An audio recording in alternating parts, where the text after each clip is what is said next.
turning on the butt cheeks. Thankfully, I had that recording, so I can just insert that anywhere. Yeah, like, make a soundboard. Chop it up. 10 seconds? Sure. Fantastico.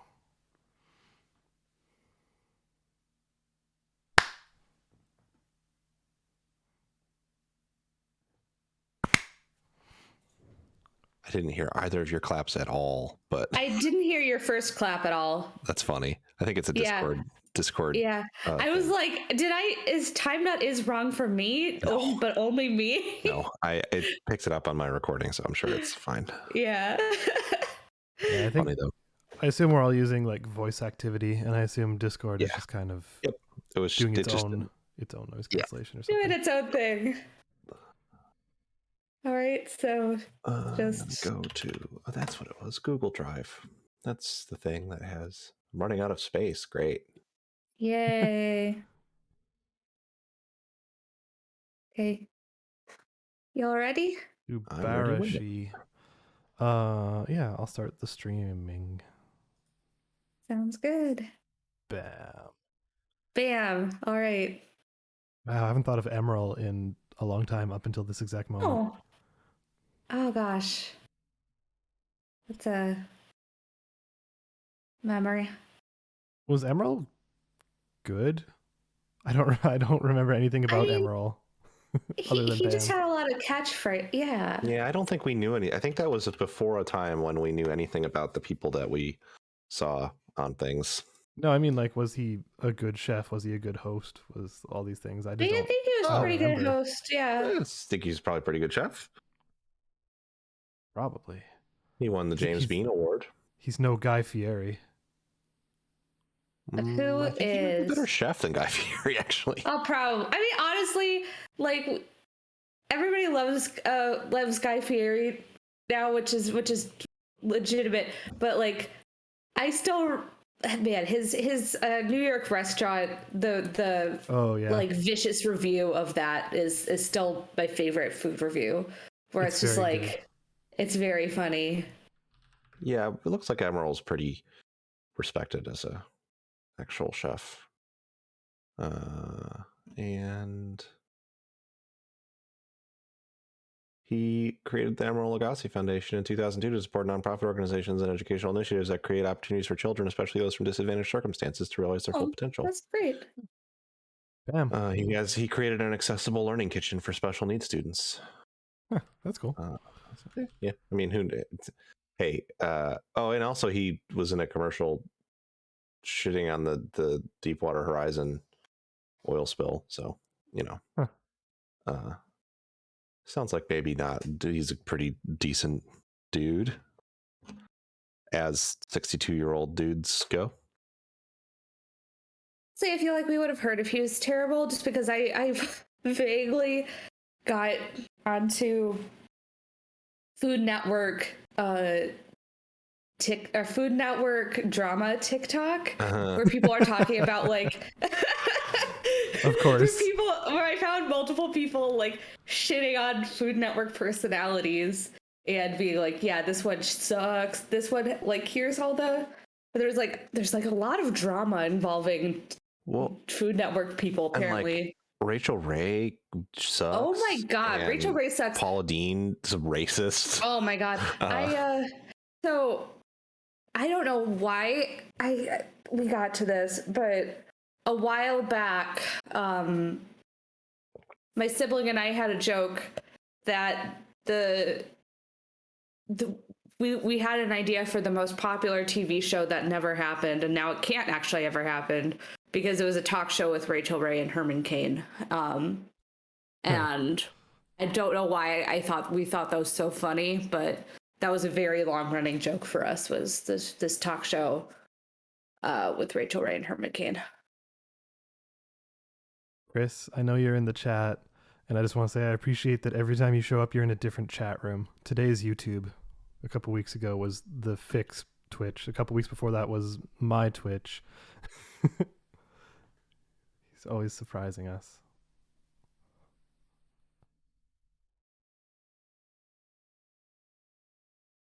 directly calling out our audience members now. Hey, you. You. Oh my god, that would I would hate that so much if I was an audience member.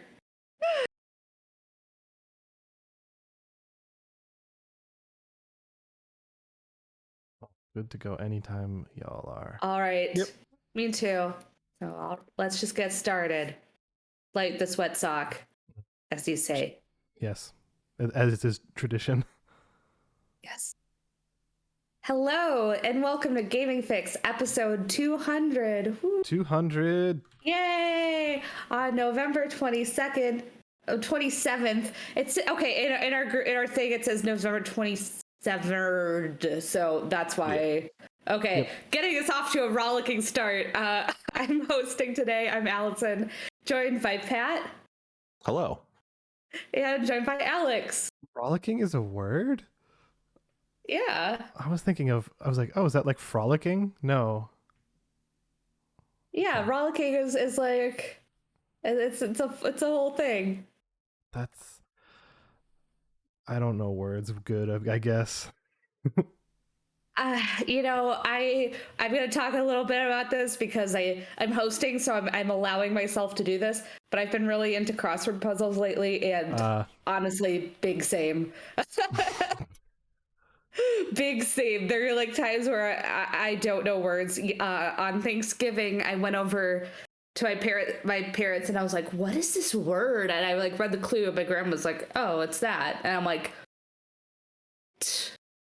So, anyways. I love it even better because the audio version doesn't get your just like exasperated this expression. Yeah. that was a little too visual for this, but I was just exasperated by I'm exasperated by the crossword puzzles right now, so that's my take. I mean, I love them, but I'm exasperated. It's funny when this is not meant as a like you made me want to play them less at all. But when we all started sharing crossword results, I was like, I did the Tuesday puzzle and it only took me 40 minutes. And then you'd be like, I just finished the Tuesday puzzle. And it would say like 9 minutes on your time. And I was like, what? How does one do that? Yep. Make you avoid doing puzzles.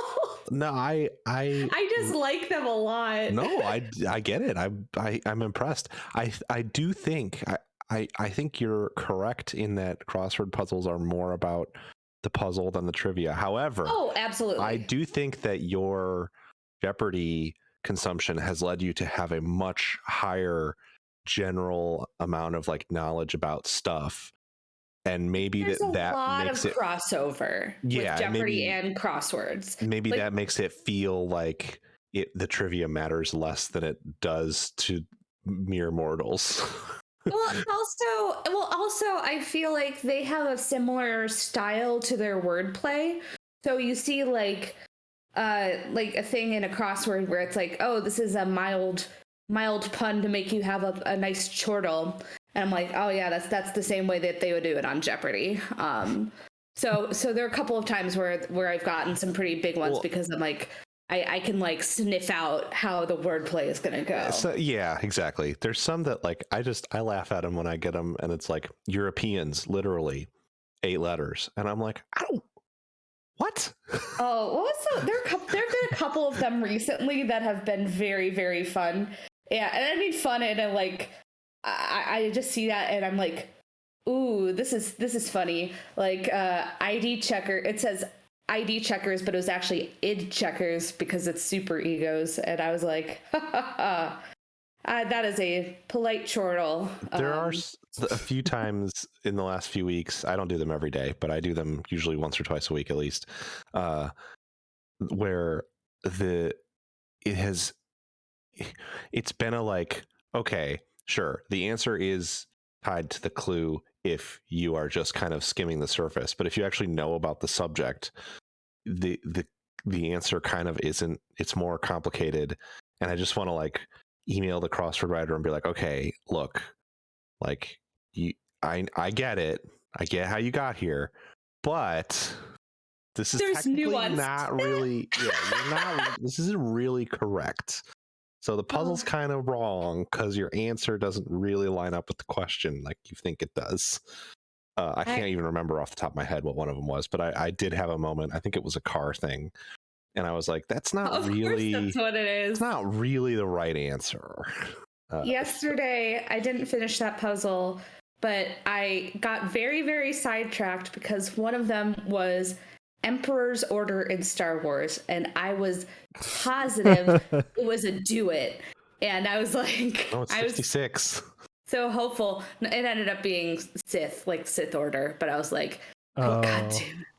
That's right? Stupid.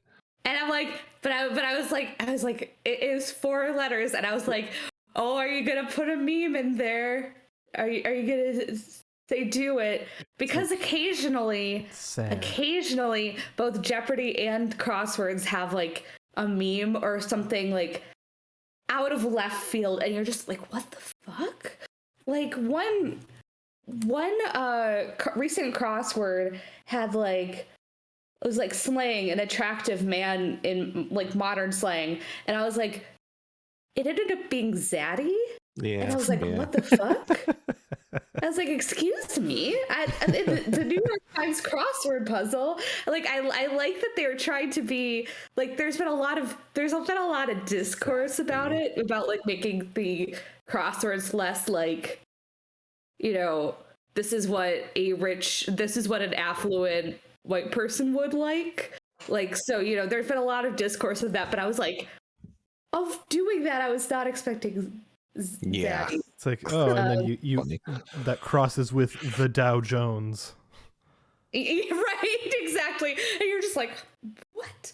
And then in Jeopardy this week, they had a reference to the Batman v Superman Martha, and it made me laugh for a stupid amount of time. Yeah, that's funny. Because occasionally they'll like throw in something like that, and it'll just make me laugh. Anyways, this has been Allison's trivia and crossword corner. I like how we're 200 episodes in talking about Jeopardy and crosswords. Listen, this has been my amusement. Okay, and so while we're on this topic, I was going to bring it up later for my games, but I'm hosting. I can do what I want. Hell yeah. So you guys know what a rebus is in a crossword, right? No. Okay, so basically. So basically a rebus is any sort of crossword thing where you have to do something kind of unusual or fit more letters into a square. So like one that I think is pretty illustrative is earlier this week there was a one where it was like saying something was chopped, which is basically like spread across the thing, and one of it was squeezed, and so it put lime into a single square because it was squeezed, and the theme of the thing was a recipe for pico de gallo. This is just fucking. Just fucking break the rules. This is just fucking lying. Wait, sorry. Lime in a single square. Does that mean you draw a picture of a lime? No, you write the word lime. You write the entire word lime into the whole square. Oh, so like does that mean looking at one?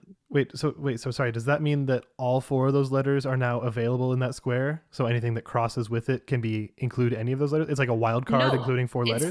It's all lime. So like across it was lime, and then down it was lime, but just using the same thing. So like across, I forget what it was, but down was like, lime ball. I'm looking at one where they wanted to fit meltdown into 6 letter spots, so they put LTD in one square, and then down it said Walt Disney. Just like this is this makes me so mad. But the thing that made me really mad is like I also accept a rebus. Like you guys don't. How do you spell this? REBUS. It's fine. You're the crossworder here, so don't. I accept that. However, on Thursday, Thanksgiving, I was very preoccupied with my family dinner where I was like, guys, help me with this crossword. I'm going to lose my streak. And I was like staring at it going, what's wrong? What's wrong? And I finally did the check puzzle thing. And I formatted the rebus wrong. I clearly got what they were looking for, and I could have put anything, like there were multiple other options, but they did not accept the option that I put in for that formatting, which caused me to my downfall. And I was like, this is a bad app. I am like, I had a whole thing with that crossword puzzle. Like if you're going to use these rebuses, it's got to be a really, really good hint. Like like this one that I'm looking at, it has 4 of them in it. And they're all 4 are like a kind of company. So there's CO, LLC, LTD, and INC. And if there is somewhere a thing that makes it clear that there are rebuses in this puzzle that are tied to like abbreviations for different kinds of companies, then that's fine if they're very explicit that those are out there lurking around. But if it's like 4-letter word for something, but then one of the squares contains 4 words or 4 letters, so it's actually 7 or whatever, fuck that. That's cheating. Ain't nobody want a sneaky rebus just popping up on them. There's very specific like there's very specific rules for the New York Times crossword too, where it's like Thursday and Sunday are the ones where they kind of allow that. But it's like an unspoken kind of rule, right? Where where Thursday is like kind of the weird day, where like it's before Friday and Saturday get really hard, but it's still like it allows some weird wordplay. Whereas the Friday and Saturday aren't wordplay; they're just fucking hard. And then Sunday allows like it's like all of it. It's all of that because it's like. Well, because Sunday is like not the hardest day, but it's like the just big and is kind of like a Thursday level difficulty. Gotcha. So it allows for both. So those both allow for it. So that's like an unspoken thing, but also I don't know, man. I was just like, if you're gonna put one in, at least make the formatting on the crossword puzzle app that I pay money for every month to allow me to have a very like it showed give you like, some leeway. Give me leeway, and like I clearly showed that I knew what they were doing. Yeah, I was like, okay, this one was like, yeah. So on this crossword app, do you have to input the letters differently for a rebus, or could you potentially put as many letters as you want in any square anywhere? You do it differently. So if you're having a rebus, there's like a literally okay, so I have it up on my iPad. This is very good for the listeners, but there's literally a button that says rebus. Oh yeah, there's a different input button like next to the enter. But you could put that in any square. Couldn't you just put that in any square? Oh, you could theoretically. Yeah. So you don't know where the rebuses are. It's not like it signposts that there are rebuses or where they are. Is there a limit to how many characters you can put in this rebus? Could you type in the entirety of War and Peace into this rebus? Okay, let me just. I don't know if that would fit in the RAM. I don't think we need to be doing QA on this app. Oh God, it keeps going. I'm sure you can type in. Holy moly! Characters. Like I just tested it, and I'm like, keeps going. Oh okay. Wow, it's just extending the box. How many characters is that? It's just making an enormous crossword. And the test gets teeny on her. Oh my God. That's funny. I don't know. It's I think it's fine because once you get what they're going for, you're like it's like a mild chuckle where you're like, oh, sure. Ha, ha, ha, I see what you do, because that's what being a fan of Jeopardy and the crosswords is like. You don't like have belly laughs. You have ha ha ha. You know. You chortle occasionally. You chortle occasionally, and you go polite chortle. Oh my God, that is Jeopardy in a nutshell. Is polite chortle, but yeah. Anyways, rest in peace, Alex Trebek. Oh my God, I miss him. I miss Trebek so much, and but they renamed the stage at Sony the Alex Trebek stage, and that's so cool. Yeah. Well, everybody clearly there just like loves him. So yeah. Anyways, video games. God, Jesus Christ. It's a video game. It's in an app. It isn't an app, and I am genuinely planning to bring it to Game of the Year this year. So watch out. Game of the Year puzzles. crosswords. Well, I'm gonna bring chess then. So.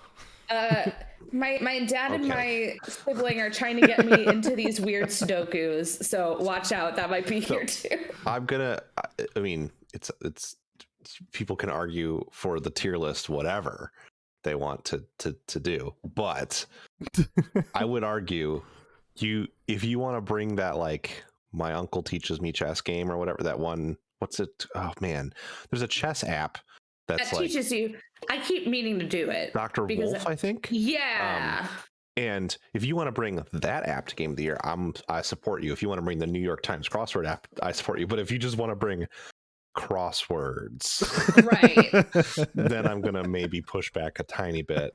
Uno. Yeah, well, even Uno is a more recently developed game than the crossword, I believe. The concept of spades and card games. Like, I'm not going to bring basketball to Game of the Year. Game of the Year golf. Game of the Year, my afternoon walk, which is very pleasant. Yeah, exactly.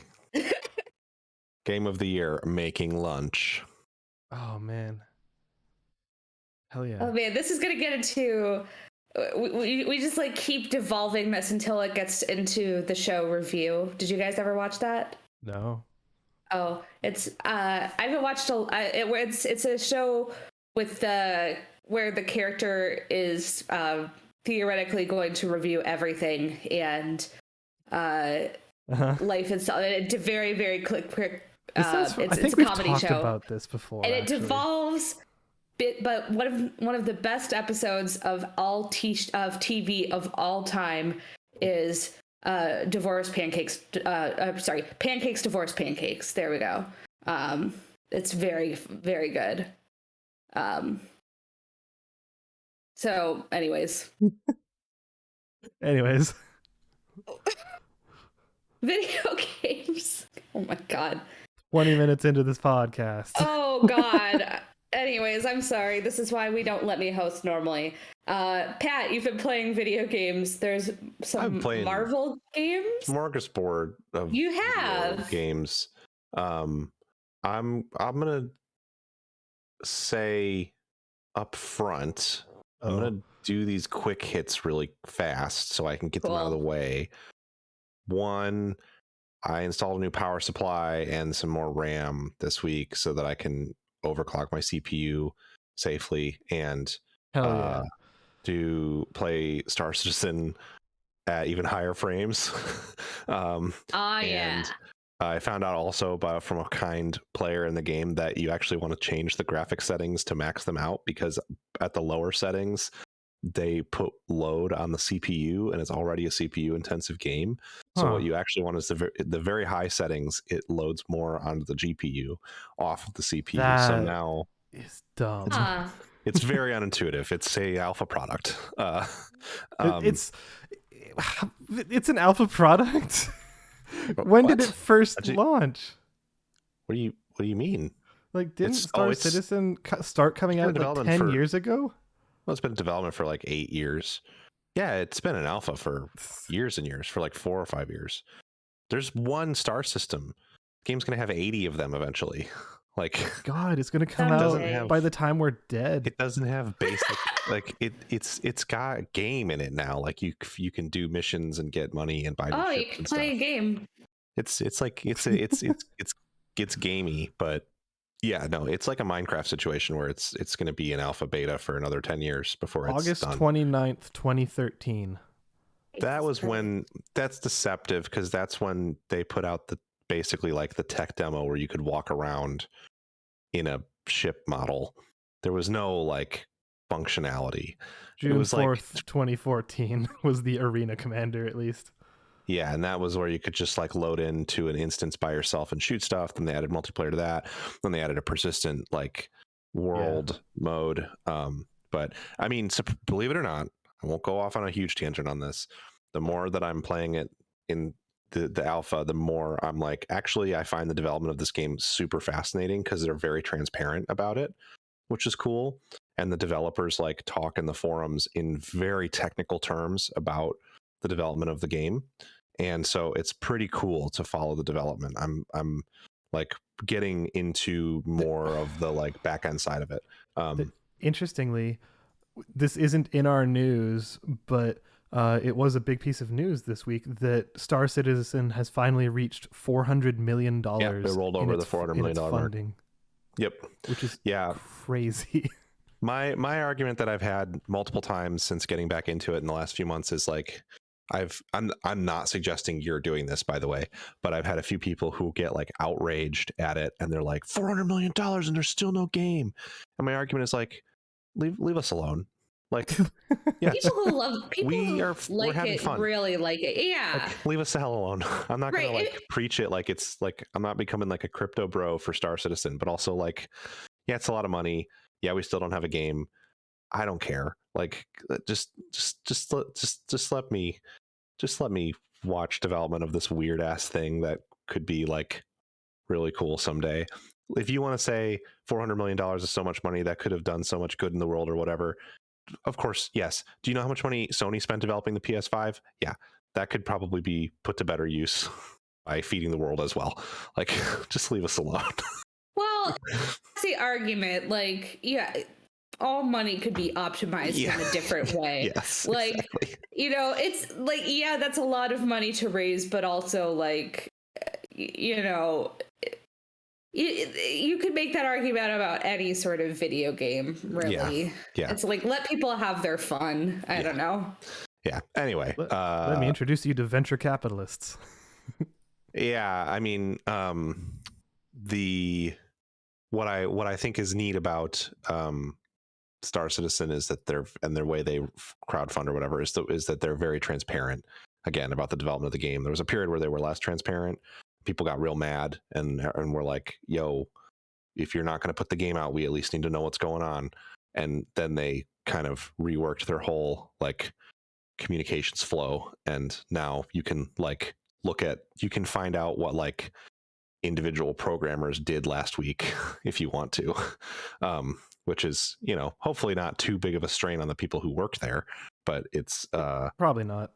There's a pretty positive, from what I've observed, there's a pretty positive relationship too between people playing and the developers. Like, there's not this like, there are plenty of players who are disgruntled and irritated all the time, but there's very little like flaming of specific people, even though you can like literally track individual developers' activities on the message boards and like on the dev tracker and stuff. But anyway, that game running at high frames with all the visuals cranked up looks like, I posted a screenshot on Twitter that was just like, I can't stop looking at it.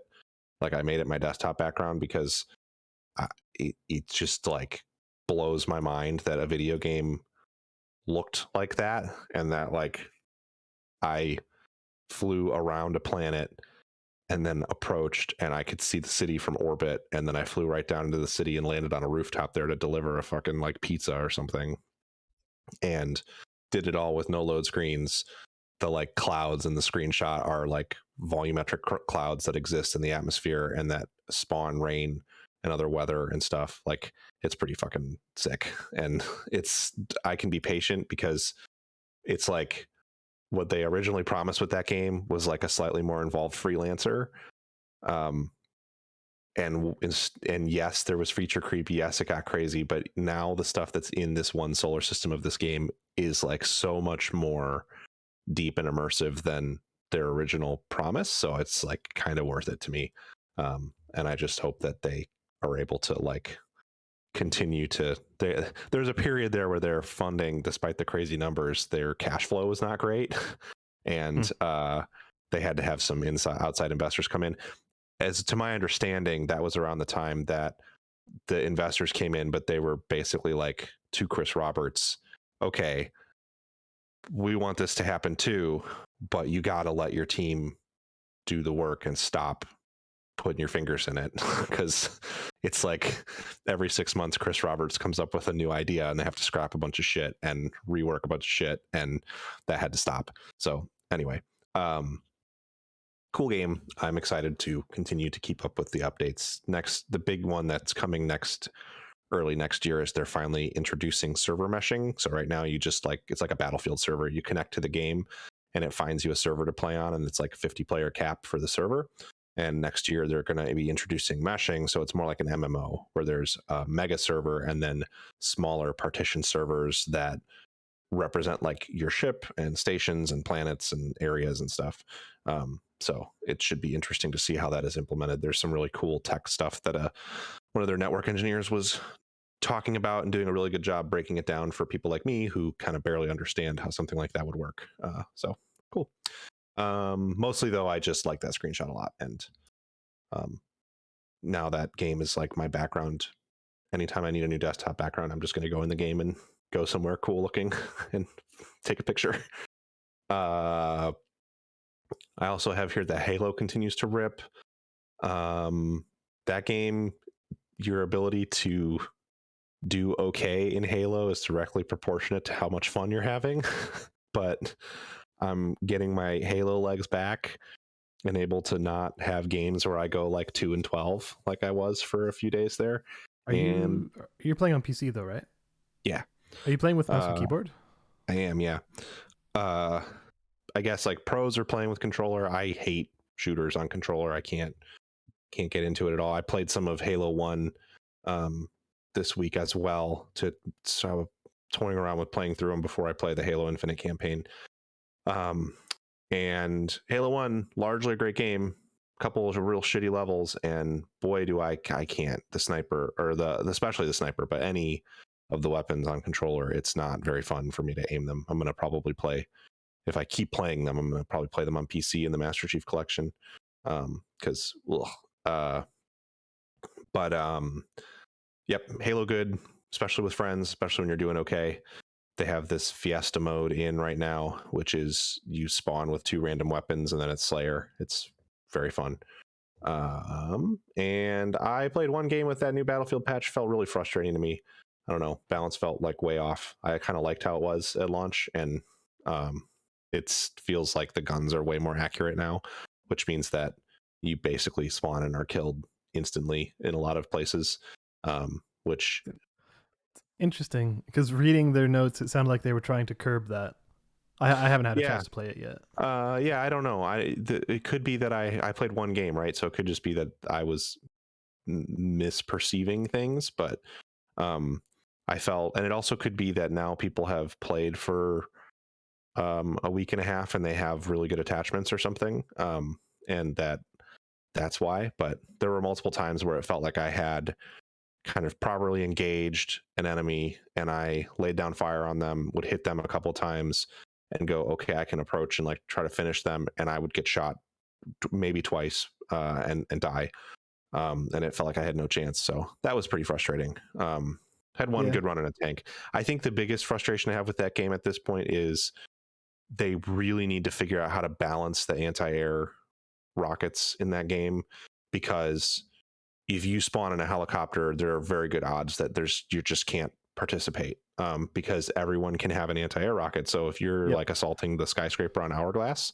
of course you're going to take an anti-air rocket. There's no functional reason to take any other piece of equipment. And so if you get a helicopter anywhere near it, you'll be locked onto by like 5 or 6 anti-air rockets, and you're dead. And if they stagger them even slightly, then like your flare only helps one of those. And that's kind of poor, I think. So I think they should come up with, and that can happen on multiple different maps. It doesn't matter how good you are at flying, because the rockets don't really miss. Ever. There's no way to dodge them. So I think they need to rework how that stuff works to a degree. But you know, that game is going to be patched and iterated on for a long time, and I still generally have fun. So I'm looking forward to playing more of that this weekend.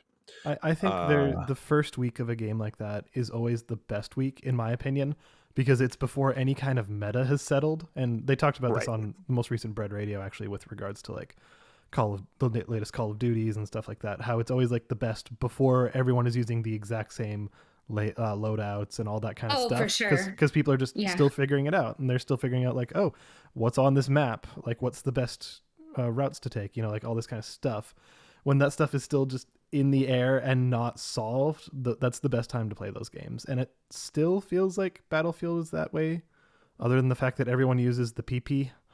Well, they don't now because the new because patch. it did get nerfed. Yeah. Yeah. But like for a while, everybody was using the PP. You know what I'm saying, Allyson? Yep. I'm like, I don't even know if I want to. It's just a interact gun. with It's a gun. Called the PPBs on. I don't remember what they call it in. I have never played a Halo, so. Oh, this is Battlefield. Oh, fuck. No, Halo's just good. Halo has very little. Halo needs more maps. Otherwise, Halo needs more maps, and the Ravager sucks. Otherwise, Halo's good. One really funny thing that I don't see people talking about. Everybody complained about the rate of progression in the Halo Battle Pass. If you recall. Oh yeah, you complained about the rate of progression in the Halo Battle Pass first, as well. Yeah, I did. But it's not that bad. I was wrong, and people complaining about it largely were wrong. The funniest thing about it is people were like, you don't get XP for just playing games, and that's not really true. At launch, you would receive 100 experience points for your first match of the day, and then 100 experience points for every 2 games that you play. Okay. They changed it, and you could do that 24 times or 12 times. You could get the every 2 games daily. There was a limit, but you had to play 25 games before it stopped giving you XP per game, basically. Okay. Everybody complained. They changed that daily to now just giving you 50 XP per game all the time. You actually get less XP from it because you don't get the 100 XP for your first match of the day anymore. You just get 50 per game forever, which is very funny to me. And everyone was like, see, they fixed it already. And it's like, no, they made it worse.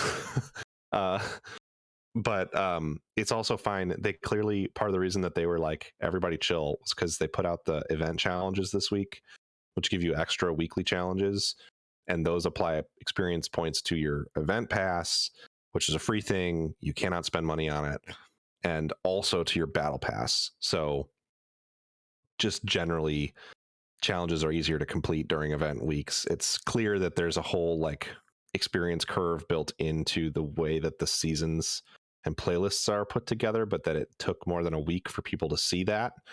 But of course, because it's 2021 and it's the internet, everyone spent 12 minutes looking at the screen and then went, oh my God, this is a nightmare. Minutes. Yeah. With their sisters? Yeah, exactly.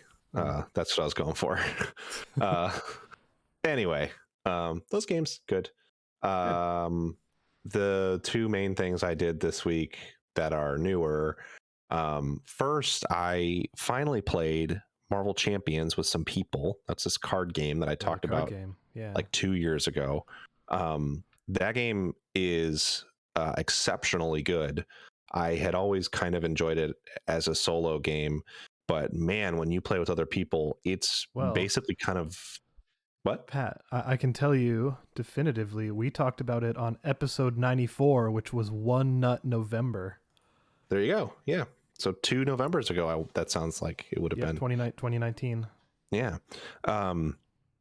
Obviously with COVID and stuff, I didn't really have a chance to play that game with people at all in 2020. I finally have a regular play group that's going to be meeting every 2 weeks. Kind of wish it was every week at this point, but the thing that's so cool about this game, so like brief refresher, it's a card game, it's a living card game. So you buy the core set, and then you can buy hero packs. So if you want to play as Thor, the core set comes with Black Panther and Captain Marvel and She-Hulk and Spider-Man and Iron Man.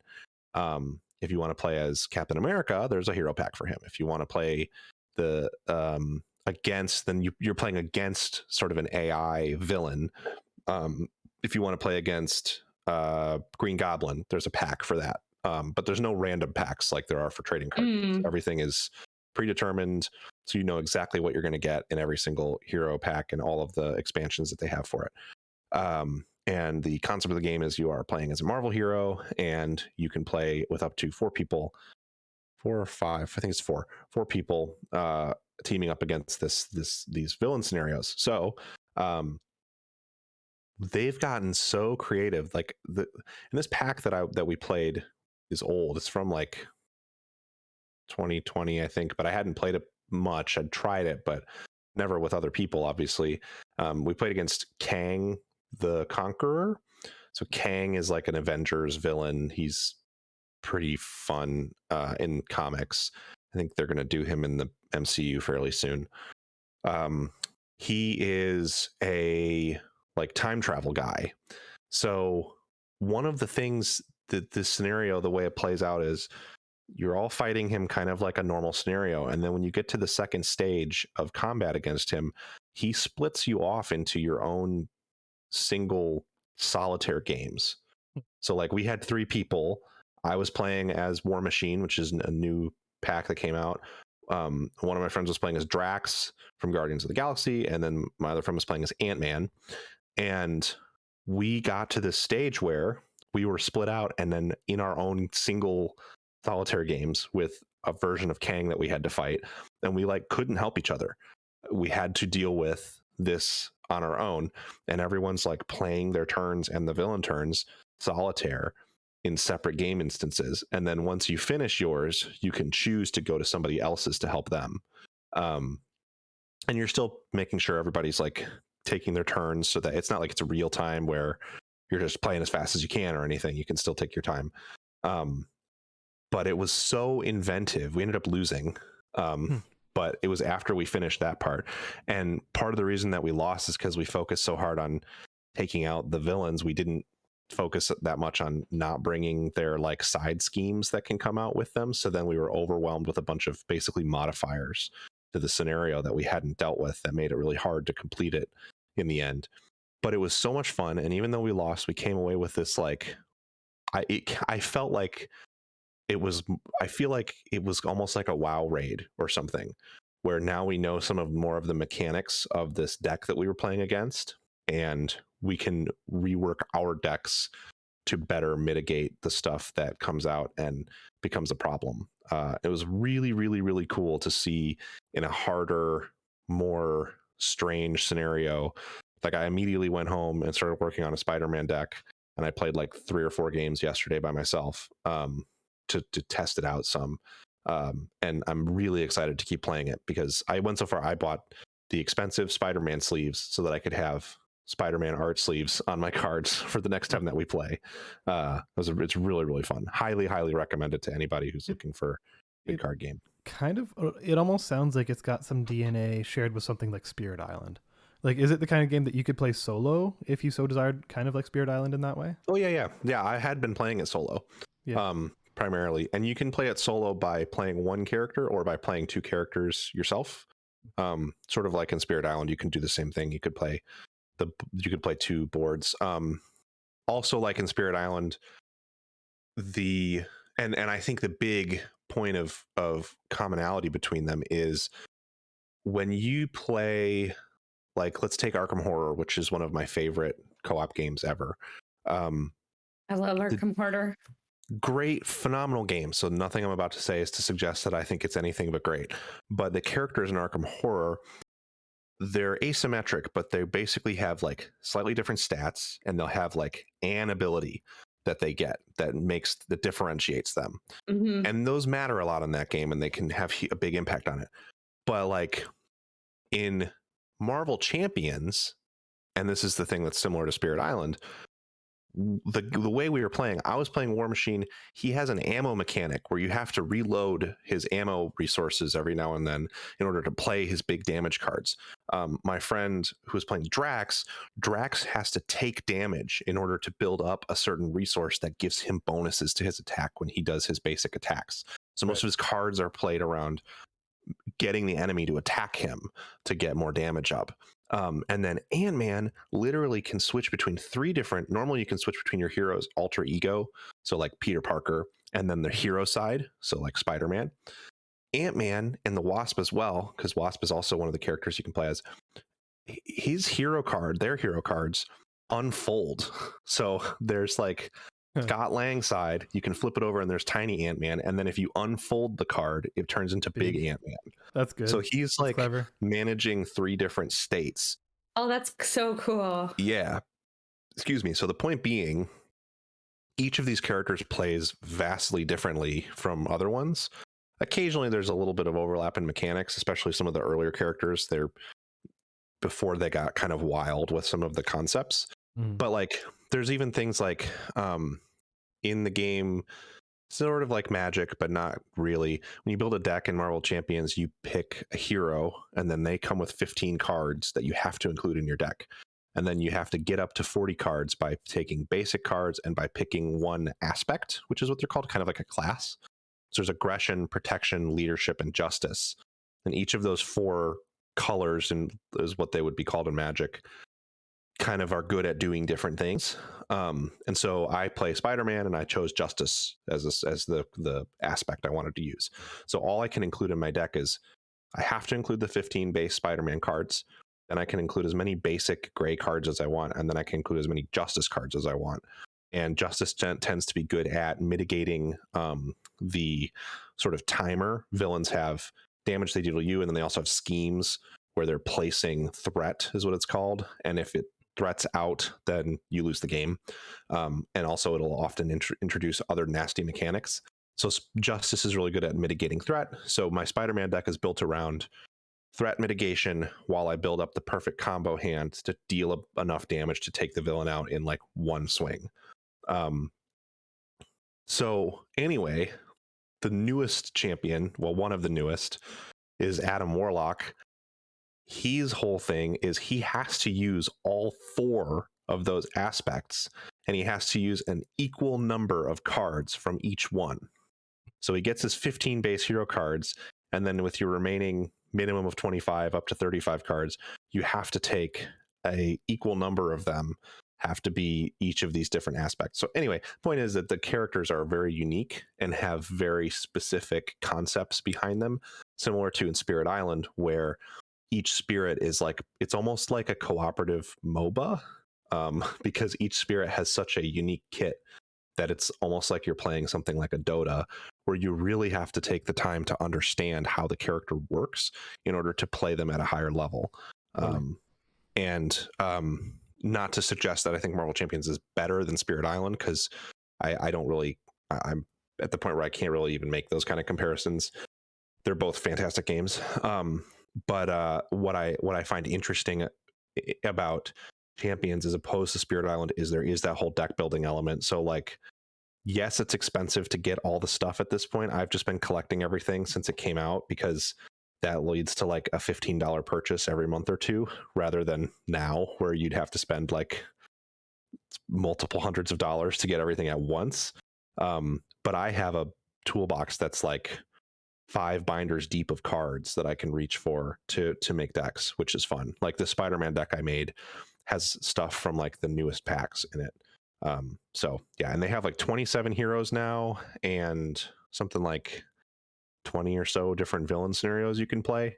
And it's I'm really excited to keep playing it every couple weeks with people, because it's just so much fun to play and try stuff out. And also, don't be discouraged either. If you think it sounds interesting, I'd recommend picking up a core set and trying it out. Like, just because there's a lot of cards, it's one of the best parts about it is, since it's not competitive like Magic the Gathering, you don't have to worry about the meta at all. Like we were talking, and like Drax is kind of like a better version of Hulk in some ways. Like, they have very similar mechanics, and Drax feels more powerful. But if you want to play as Hulk, just play as Hulk. There's nothing stopping you from just because Drax is maybe better. It's a cooperative game, so who cares? If you want to play the character that you find more interesting and focus on building a deck around them, then you can do it, and you don't have to feel like you're at some kind of disadvantage against other players because you don't play against other players. So I think it works really well in that regard, and it's way less stressful than a competitive game, because it's not like you have to spend a shitload of money and tons of time practicing a deck and then go show up at the tournament and go, oh no, it's not very good. Now I have to sit here for like 4 hours and play this deck I made that sucks. You can instead sit down with your friends and go, ooh, my deck's not very good. We lost pretty fast, but I'll try playing the starter deck for this other character this time and stuff. So very good game. And definitely recommend it to people. It won 3rd place, I think, in Board Game Geek's like solitaire user choice solitaire awards right behind Spirit Island was number 1, and I forget what was number 2. But very good showing for it there. It's pretty cool. But all that, as I was putting away and sleeving and putting in binders all these Guardians of the Galaxy characters that came out since I was last paying attention, so I had them all in their boxes still. I was like, man, I think I want to hang out with the Guardians some. I was very much like, why would I ever want to play this Guardians game?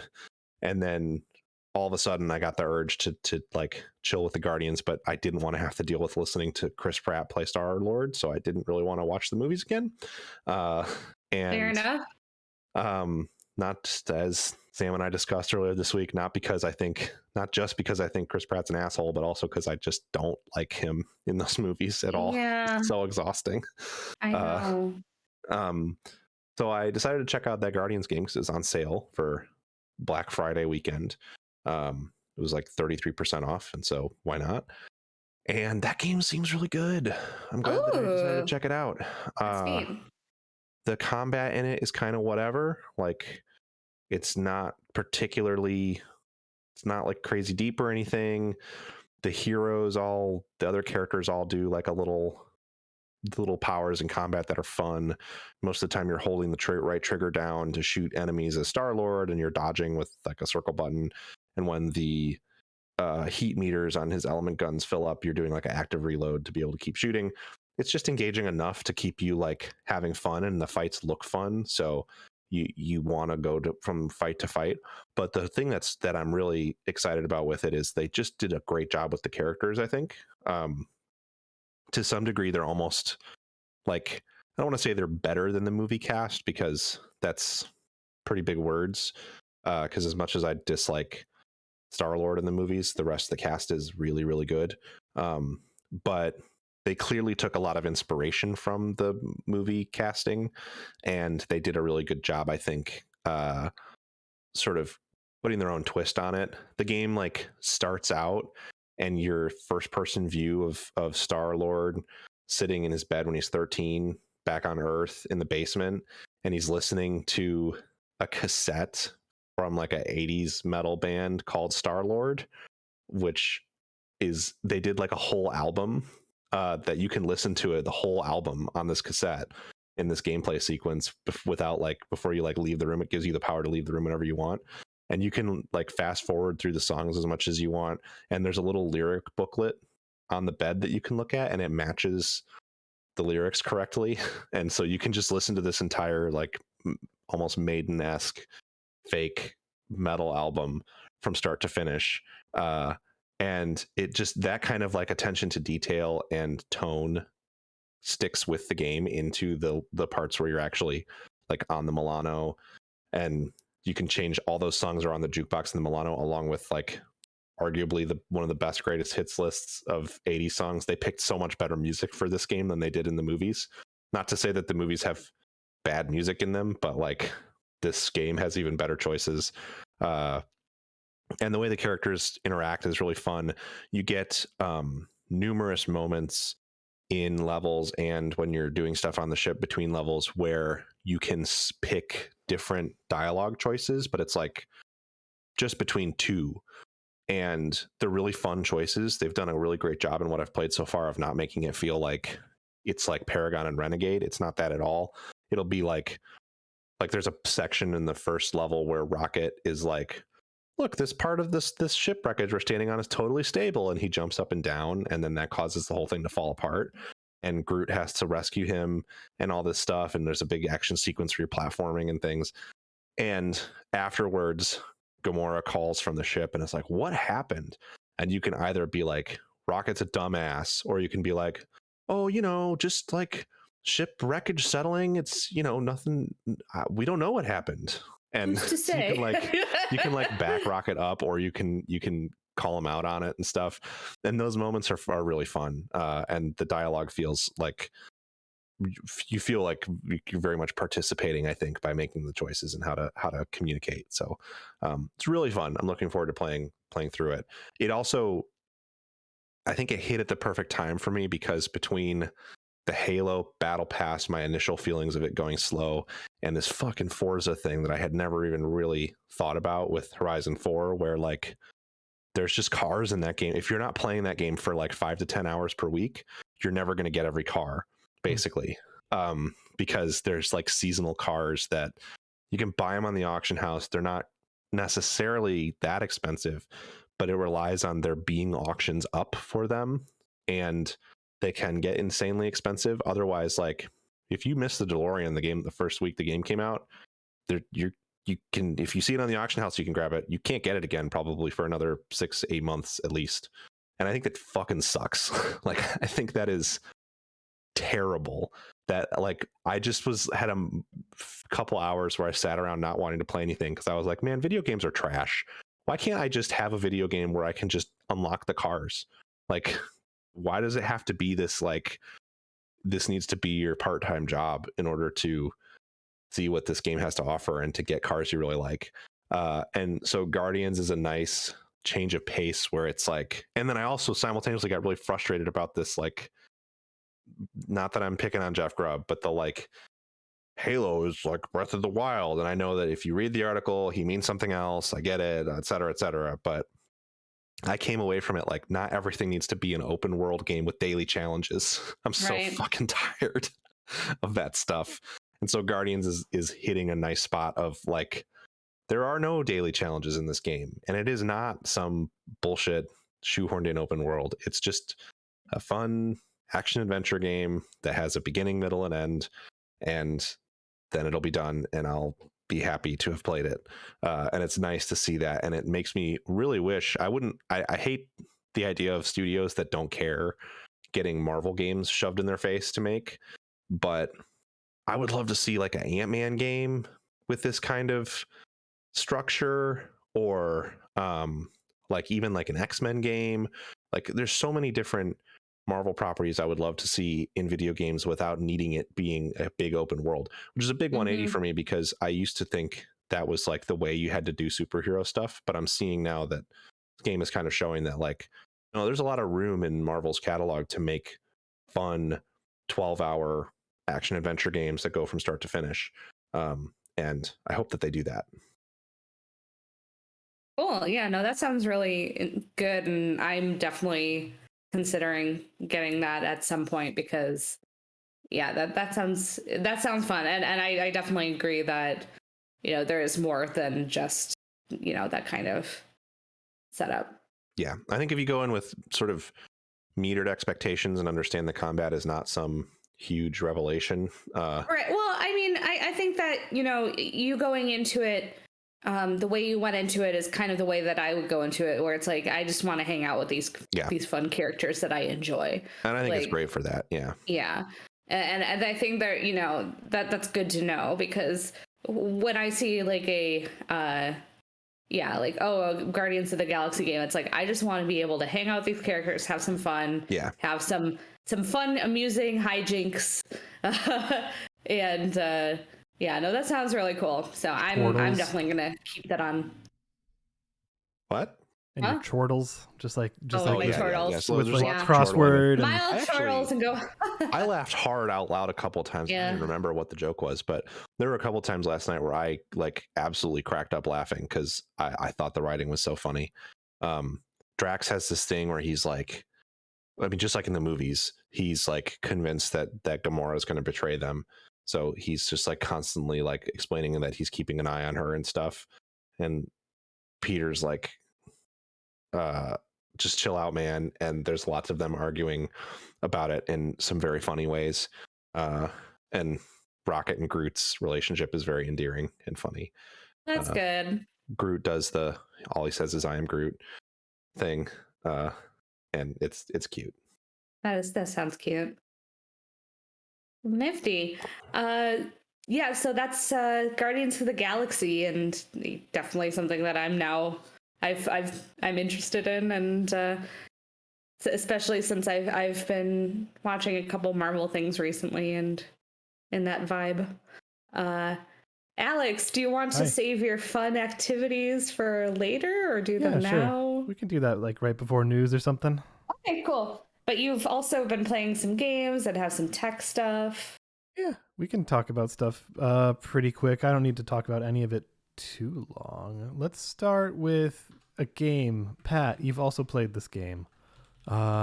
This is one called Wildermyth. Yeah, Yeah, I liked it quite a bit. yeah. I don't know, 2 or 3 hours in. I don't know exactly. Mhm. I haven't looked at it, and it's interesting. I don't know if I'm in love with it yet. I'm still gonna stick with it, but I think it is interesting. It's kind of Yeah.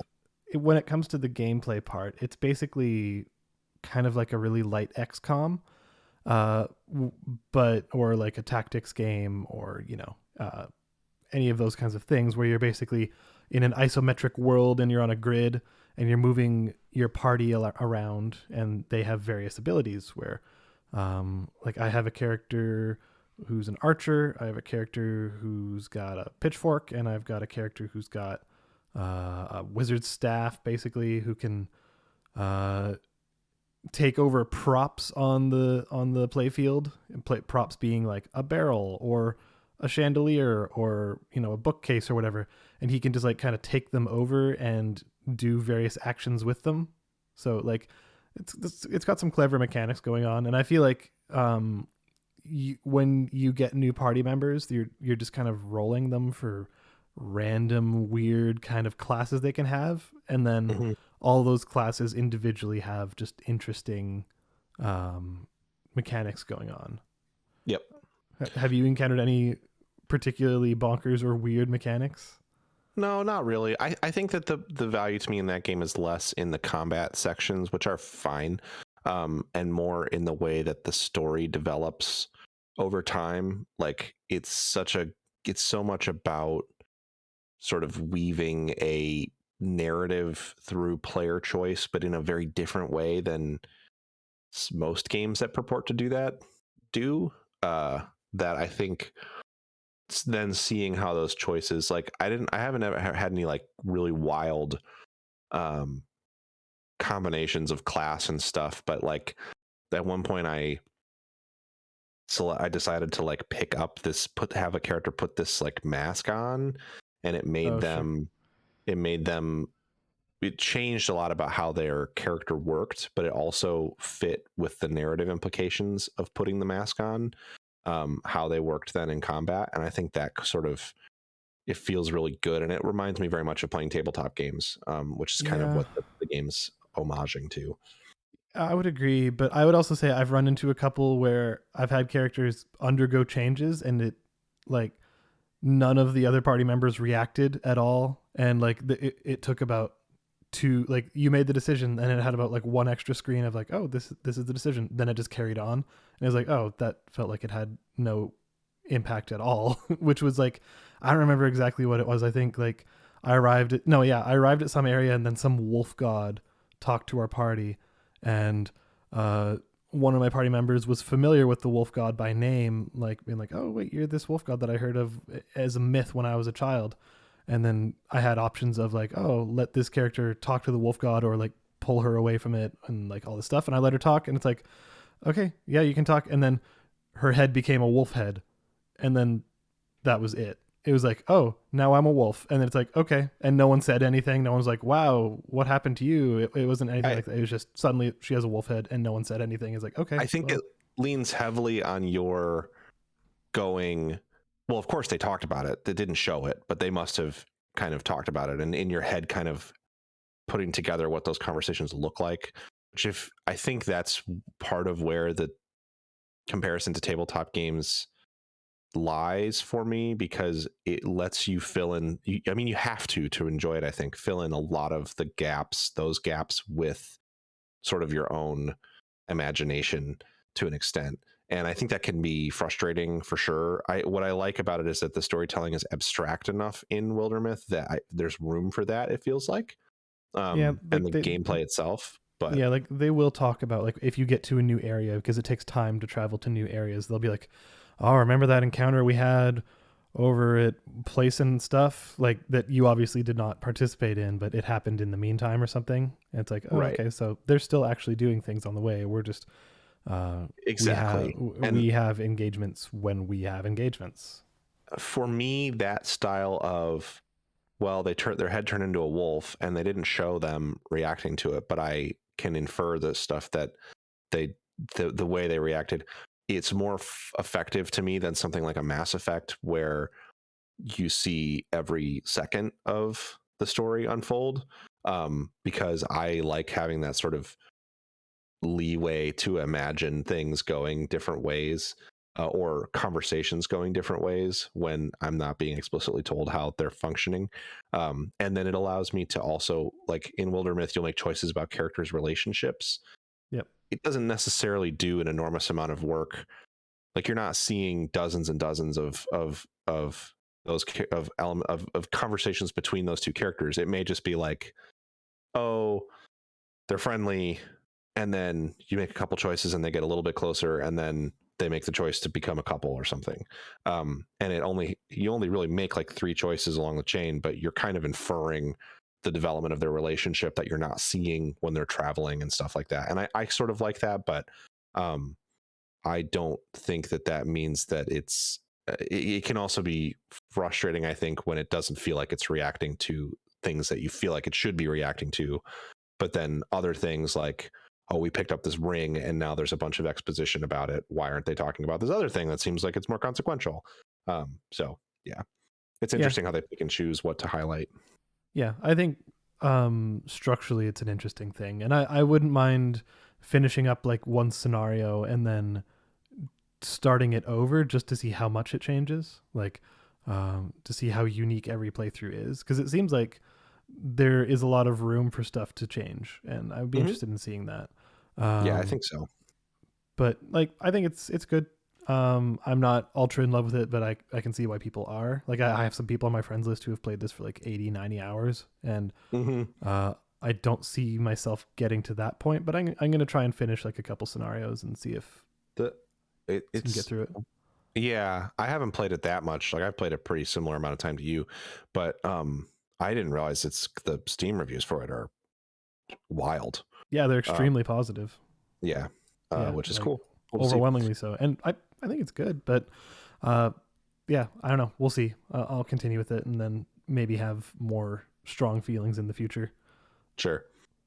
Another video game I started this a while ago, and then just kind of, because I played the beta, I guess demo, but before it was released, it was a little game called Chicory.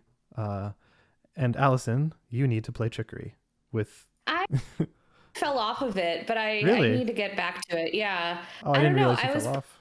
I played it for like an hour or two, but I don't know why. I just kind of stopped and didn't pick it back up, but I do mean to play more of it, basically. Yeah. Did you get to any of the boss battles? Yes. Yeah, because those are interesting. They are. Like, especially it's a very interesting game in general. Yeah, like it just makes a lot of strange choices that you wouldn't normally see in games in a really interesting and unique way. And it's telling a really, like, it on the surface it seems like a kind of dumb, like, childish tale, but as it keeps going, it just gets more and more nuanced. Especially once you start getting to some of those boss battles and you're just like, holy shit. Yeah, and I would say it's probably worth not spoiling a lot of that for people, because a lot of the joy in it is being caught off guard by it. But mechanically, it's really interesting because if you've not seen Chicory, it's kind of a top-down-ish 2D Zelda-y kind of thing, I guess. I don't know, because like you're going between screens, like and like there's dungeons and stuff like that, and you're a dog, right? I think you're a dog who basically you like your master painter friend kind of disappeared, so you pick up their paintbrush, and this gives you the ability to kind of walk through the world and paint stuff and use your paintbrush to kind of interact with the world. And you can draw drawings everywhere with different colors, and they actually persist. Like, if you draw a big old peach in the first area and then you go and do the rest of the game and walk back to the first area, that big old peach is still there. So like anything you're doing there persists forever, but in a cool way. And yeah, I think mechanically it's not like extremely complicated. And I don't think the mechanics have that much depth, but No. they all come together in a really satisfying way. Like, especially when you start Metroidvania-ing it and start getting new abilities, like you can plant these trees that you can jump off of and stuff like that. Like, it's additive in a fun way to where the as an entire experience is just super positive. And again, the story it's telling ends up kind of being the main driving factor, and the story and the characters within. But I'm actually only like an hour into this. I'm maybe a little bit past where I got in like the demo / beta / whatever it was. So I don't have that many new feelings, other than I still think it's really good, and I'm interested in seeing where it goes because like I still just got past that first big boss battle, and that sets the stage for a lot that could happen. Yeah. So the possibility space right now, big, but I've not yet jumped back into that. Yeah, I definitely need to get back into it. It's just one of those where I kind of put it down and was like, didn't feel like going back to it, but it's really charming, and there's a lot of interesting potential there. So I'm interested to hear more of your thoughts, and yeah, I'll try and have more to pick it up. Yeah, more nuanced and better thought out thoughts once I've gotten past where I was before. But we've talked about that before. Speaking of things I fell off of and then jumped back into, but just this isn't on our list. I'll just quick update. Don't let Andre hear. So I kind of fell off of JoJo because it came a shonen, and I fucking hate shonen. And I know Andre loves shonen, but goddamn, I hate shonen. Where it was basically like it was really interesting and did some really cool shit, and then at one point it's like, oh, we're defeating this big bad, and then as big bad is dying, he's like, oh, but now you'll have to face the others like me who are more powerful. And I'm like, oh, fuck off. This is becoming a battle shonen. God damn it. And like I stepped away from it for like a full week because I was so annoyed. That's apparently where the fighting game stuff comes from. Yeah, but apparently after this arc it gets better, is what Cheska said. So apparently this arc is just notably battle shonen, and then after that it gets more interesting. So anyways, did y'all want to take a tech minute? Did you want to take a minute to talk about some tech? Yeah, I was going to do this. I was going to do this a couple weeks ago, but then it kind of got pushed aside. So there's been a lot of tech. We haven't talked about just straight up tech on this podcast in a while. We used to talk about graphics cards and CPUs and all that stuff quite a bit. But I have recently picked up a couple pieces of tech, which are interesting because I typically don't get new tech all that frequently. Like Sam is the type to get a new phone every year or less sometimes. Whereas I'm more like, I hold on to this phone until it basically no longer functions. So it's usually like 5-6 years for me. I don't know how it is for y'all. Yeah, I'm kind of in the middle where I keep a phone until like either it's not great or like the battery life is just completely crashed. Yeah. And so I usually keep mine for a good few years, to the point where when I get a new phone it's like, wow, phones are good now. It's nice having a phone. I used to change phones pretty frequently because I found every Android phone I had, I just like hated at least one or two things about it so much that then I would try a different phone, and then I would find I hated things about that one so much, and then a year or two later I get another one, or a year later I get another one. But now that I've had my iPhone for like 2 years, and it's everything I want. So I gotta go get my screen fixed. But I was just thinking about that, where it's like where I'm like, I was thinking, oh, should I like, wait and possibly get a new phone because I've had mine for about 2 years too, and I'm like, I like my phone a lot. Yeah, I'm happy with mine. I'm really happy with mine, and I haven't had any issues with it. So I'm just like, oh, I'll go get mine fixed so I can keep my iPhone for another Yeah. year or two. 92% battery health after 2 years. So I'm like, yeah, okay. Probably getting at least another 2 years out of it.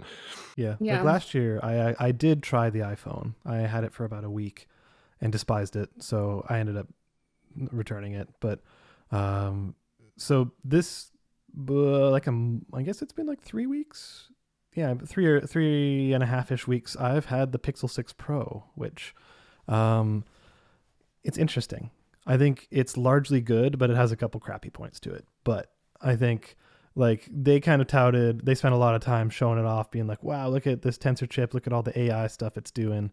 Like basically kind of saying, hey, it's not the fastest chip in the world, which I think they're probably doing the right thing there. I think the arms race for the fastest chips has largely not mattered for about like 3 or 4 at least years, especially in the phone side of things, because like we're nearing the limits of what we can do for reasonable amounts of speed at our current wattage and stuff like that, unless we start moving into like quantum computing and stuff, or just really tiny 1 nanometer processes and stuff like that, which is like, that's at some point we're gonna run out of stuff to do there too.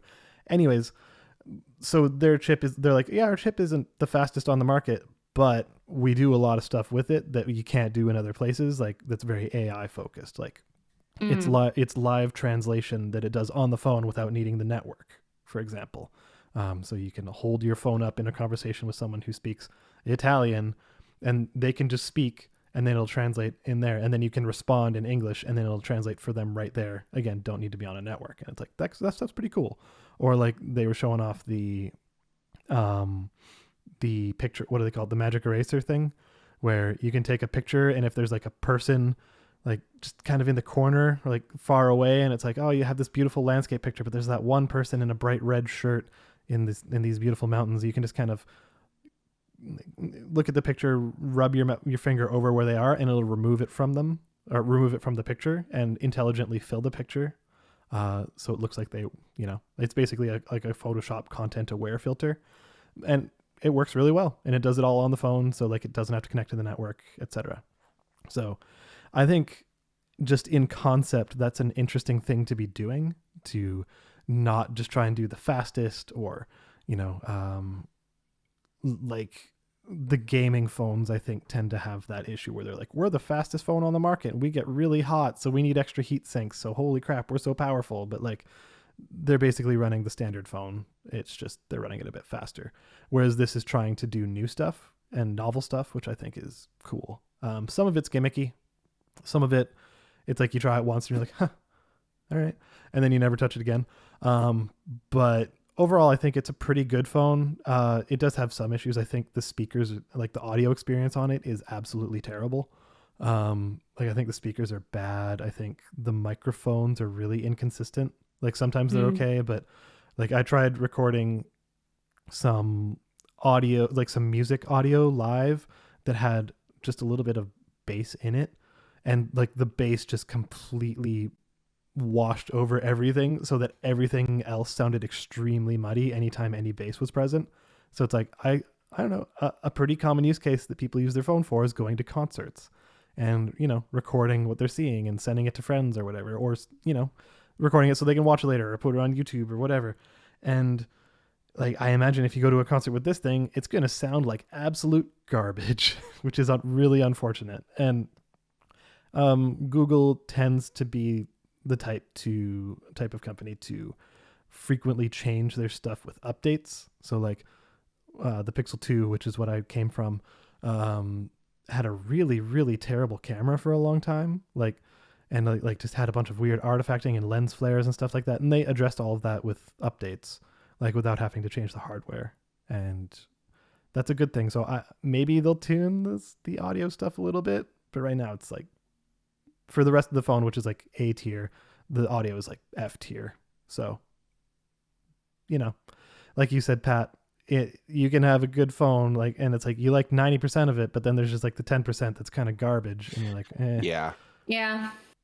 So that's the 10% of that one that's garbage. But the other Tech Minute thing that I picked up, and maybe I should do a full write-up about it at some point, is the MacBook Pro 16 with the M1 Max chip, which is basically the most top-of-the-line one you can get. I've been holding off on getting a new MacBook Pro. I have strong feelings about Apple as a company, especially when it comes to the MacBook Pro.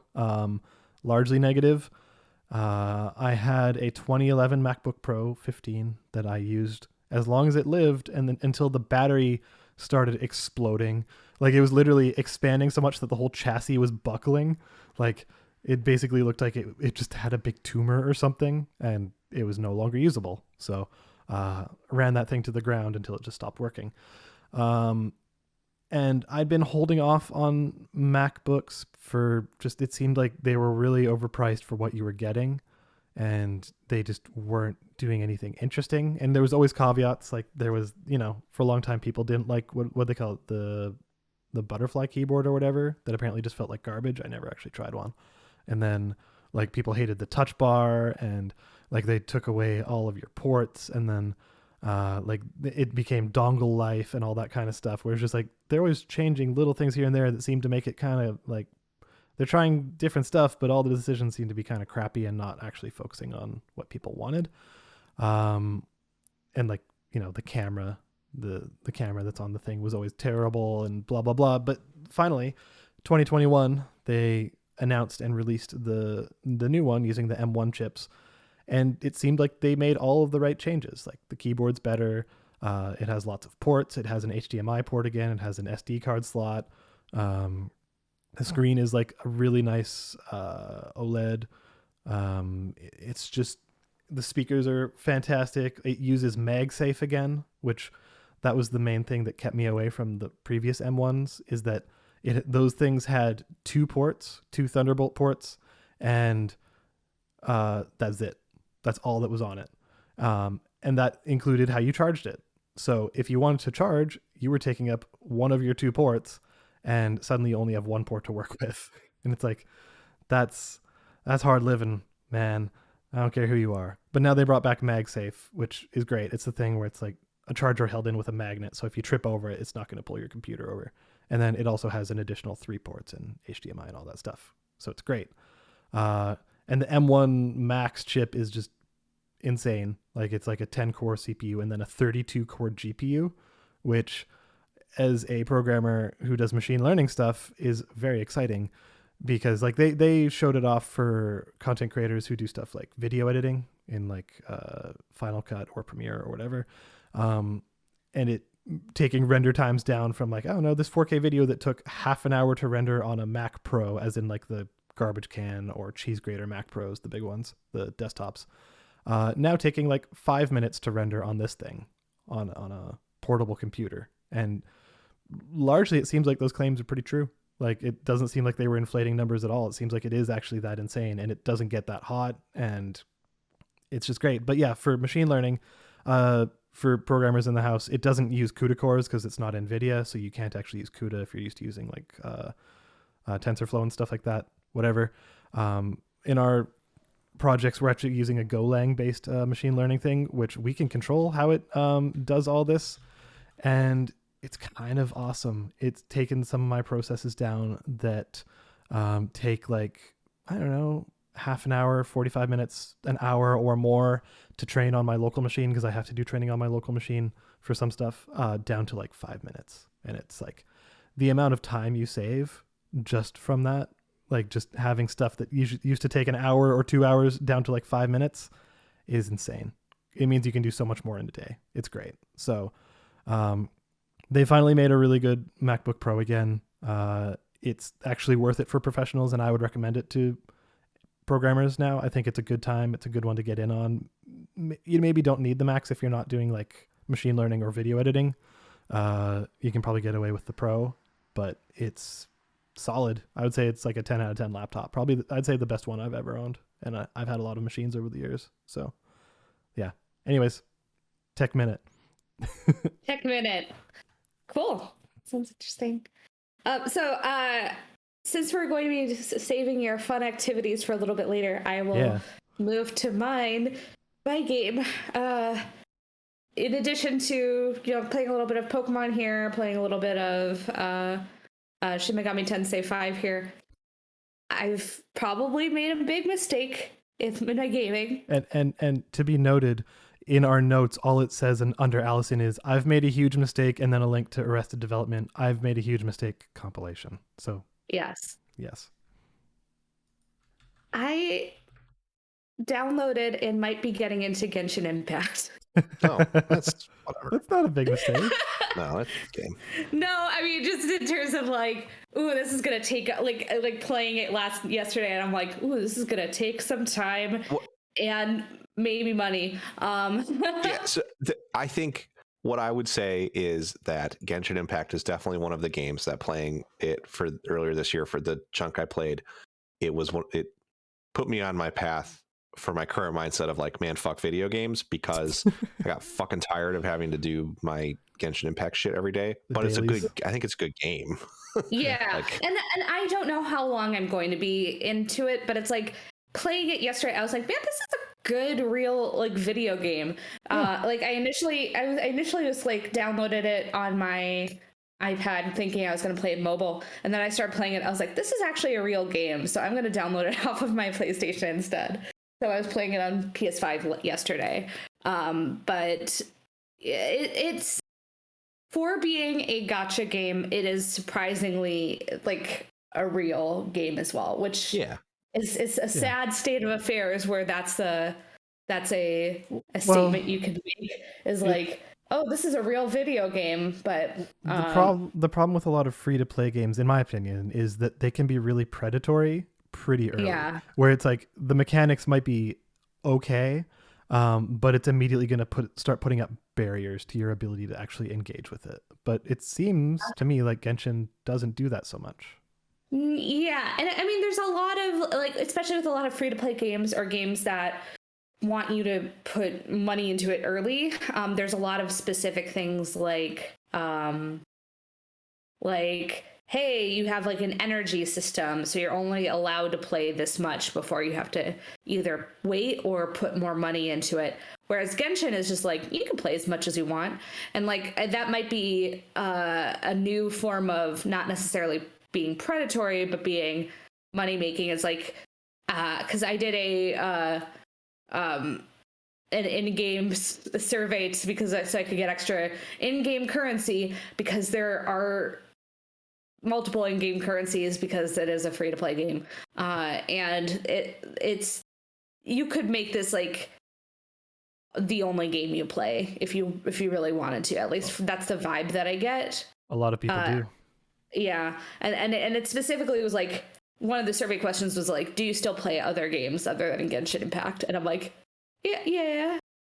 I don't need this to become my only game. I just was like kind of curious, because I've been exploring some gachas lately, and I was like, and I've seen a lot of good memes for Genshin Impact. So I played about like 3 or 4 hours yesterday afternoon, and it was very enjoyable. I'm enjoying it. Again, it'll be interesting to see what the dailies looks like, but it actually plays well, and has been a fun time for the few hours that I've put in so far, and really does not put pressure on you at all for the gacha aspect of it, which is kind of interesting. It's the worst. It's the same thing that for me with Halo. I mean, Andre didn't really agree, but it's the worst. It's the worst because it doesn't really pressure you to spend money. It's just like, hey, we have some of the best character designs in modern video games. Exactly. So it's like insidious in that way, because there have been times where I've like played a gacha game and I'm like, I see what you're doing. It's like when I'm smart. I don't need that. And like playing Genshin, I'm like, oh, it'd be kind of nice to have a fun character with that design. It's like when in college, my friends who I thought were extremely cool were like, oh no, you don't have to start smoking. It's not really that cool. It's not good for you, and we really should quit. And then I was like, okay, but I'm gonna do it anyway because you guys look really cool while you do it. And then it was really cool for a little while. That's the problem with Genshin Impact. Like like smoking. Okay. Yeah. Genshin Impact is That's like what I'm smoking. saying. Got it. Yeah. Wait, so Cool. if Genshin Impact is like smoking, then what's Honkai Impact like? Like I actually don't know if I Honkai Honkai Impact's not very good. No, I don't know that much about it, honestly. Honkai Impact is like smoking really shitty cigarettes. I don't know. It's fine. It's basically Bayonetta. It's like Genshin Impact from a like gacha structure perspective, but the gameplay is much more like Bayonetta, and I don't particularly like those kinds of games in the first place, so that's probably part of why it didn't click for me. But Genshin Impact, I think, is a much better video game. Yeah, and it's just I don't know why I decided to do it. I was just like sitting around yesterday and I was like, I kind of want to play a game, and I was like, what game do I want to play? And then for some reason I was like, I should just pick up Genshin Impact and just give it a shot. So it's, it was a very enjoyable few hours that I spent yesterday, and we'll see how much more I get into it, because you can get real deep into some of those Genshin Impact things. Yeah. But it's, I would say, unlike smoking, everyone should try it because it takes like 20 minutes to download, and you might like it. I think that there's at least that first area, that first like 15 or whatever hours of gameplay is really fun, and has a really entertaining sort of story and stuff to get through. I think my biggest struggle with that game still remains they just cram way too many peripheral events in there. There's always like 4 different events happening. It's always like, well, you got to go to the website and play this little puzzle game to get your entry for that for today. You got to log in, you got to do your normal dailies, and you got to do your event quests, which is going to be a bunch of fetch stuff. And then also you need to do this event co-op challenge. And also don't forget that if you aren't maximizing your playtime and using all your resin every day, you're basically missing out. So it's just like all that stuff compounds, and it definitely starts to feel like it's a job. I bet. And always the point I get to at that game where I have to bounce. Yeah, and that's probably where I'll end up bouncing. But I was just playing it playing these first few hours where I'm like, oh, this is a fun game. You're wandering around this beautiful area, and it looks really, really nice, and the combat's pretty good, and it's like, I'm like, this is fun. I have to say, I'm glad that I did end up re-downloading it, but on PS5, because I don't know how much I love doing it with, especially since I don't have a controller for my phone or tablet. I don't know how I'd love the touchscreen. I've heard people say they get used to it, but I'm like, do you though? Damn Zoomers. I'm like, yeah, I don't know if I can do the touchscreen joystick. Yeah. But anyways, I will see how deep I get into Genshin Impact, but it's been I had a good time with it yesterday, and we'll see. Anyways. Do you have strong feelings about oh god, what's her name? Starts with a P. Paimon? She's like Paimon, yeah. I would lay down my life for Paimon. Yeah, Paimon's good. Fair enough. Also, have you seen any of the jokes yet about how Paimon's an emergency food source? I sure have. That continues throughout. There's now dozens of hours of story, and even when the last story quest I did, someone was asking about Paimon, and there was a joke about Paimon being a source of sustenance in an emergency, and it's very funny every time. It's very funny. Well, some of the writing is like genuinely very, very charming and very, and very good, and some of it is like, okay, I did not expect that, because it's like this like charming anime world. It's people have made the comparison before, and they will again, but that kind of Breath of the Wildy feel of running around collecting stuff and. Well, and it's explicit in this game. Like, you have a stamina meter and a glider. So. Yeah, exactly. So it's like, but then it's like one of the first NPCs I met, I was like, I was on the bridge into the city, and the pigeons flew away, and the kid's like, oh, the pigeons are gone. And I'm like, oh, they'll come back. And they're like, I hope so. I hope they come back, unlike Dad. And I was like, what? I was like, excuse me? what is this game now?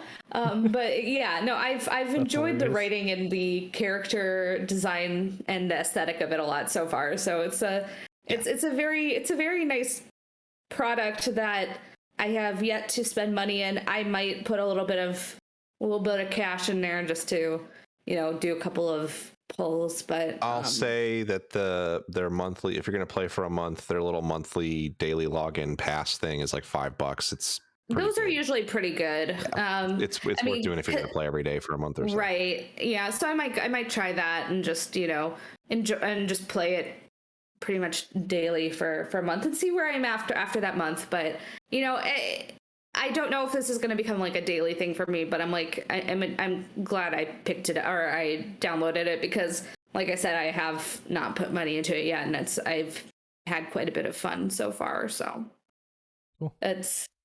Yeah, Genshin Impact. All right, Alex. So you said that you prepared some fun things for this episode 200. Yeah. So we have 200 episodes. Well, we have 199. We have more than 200 episodes, actually. It's complicated. So technically, this is the 200th episode. 200th canonical gaming fix episode. Excluding Game of the Years. It's excluding the Coding and Comics podcast. It's excluding the spoiler casts and other such things.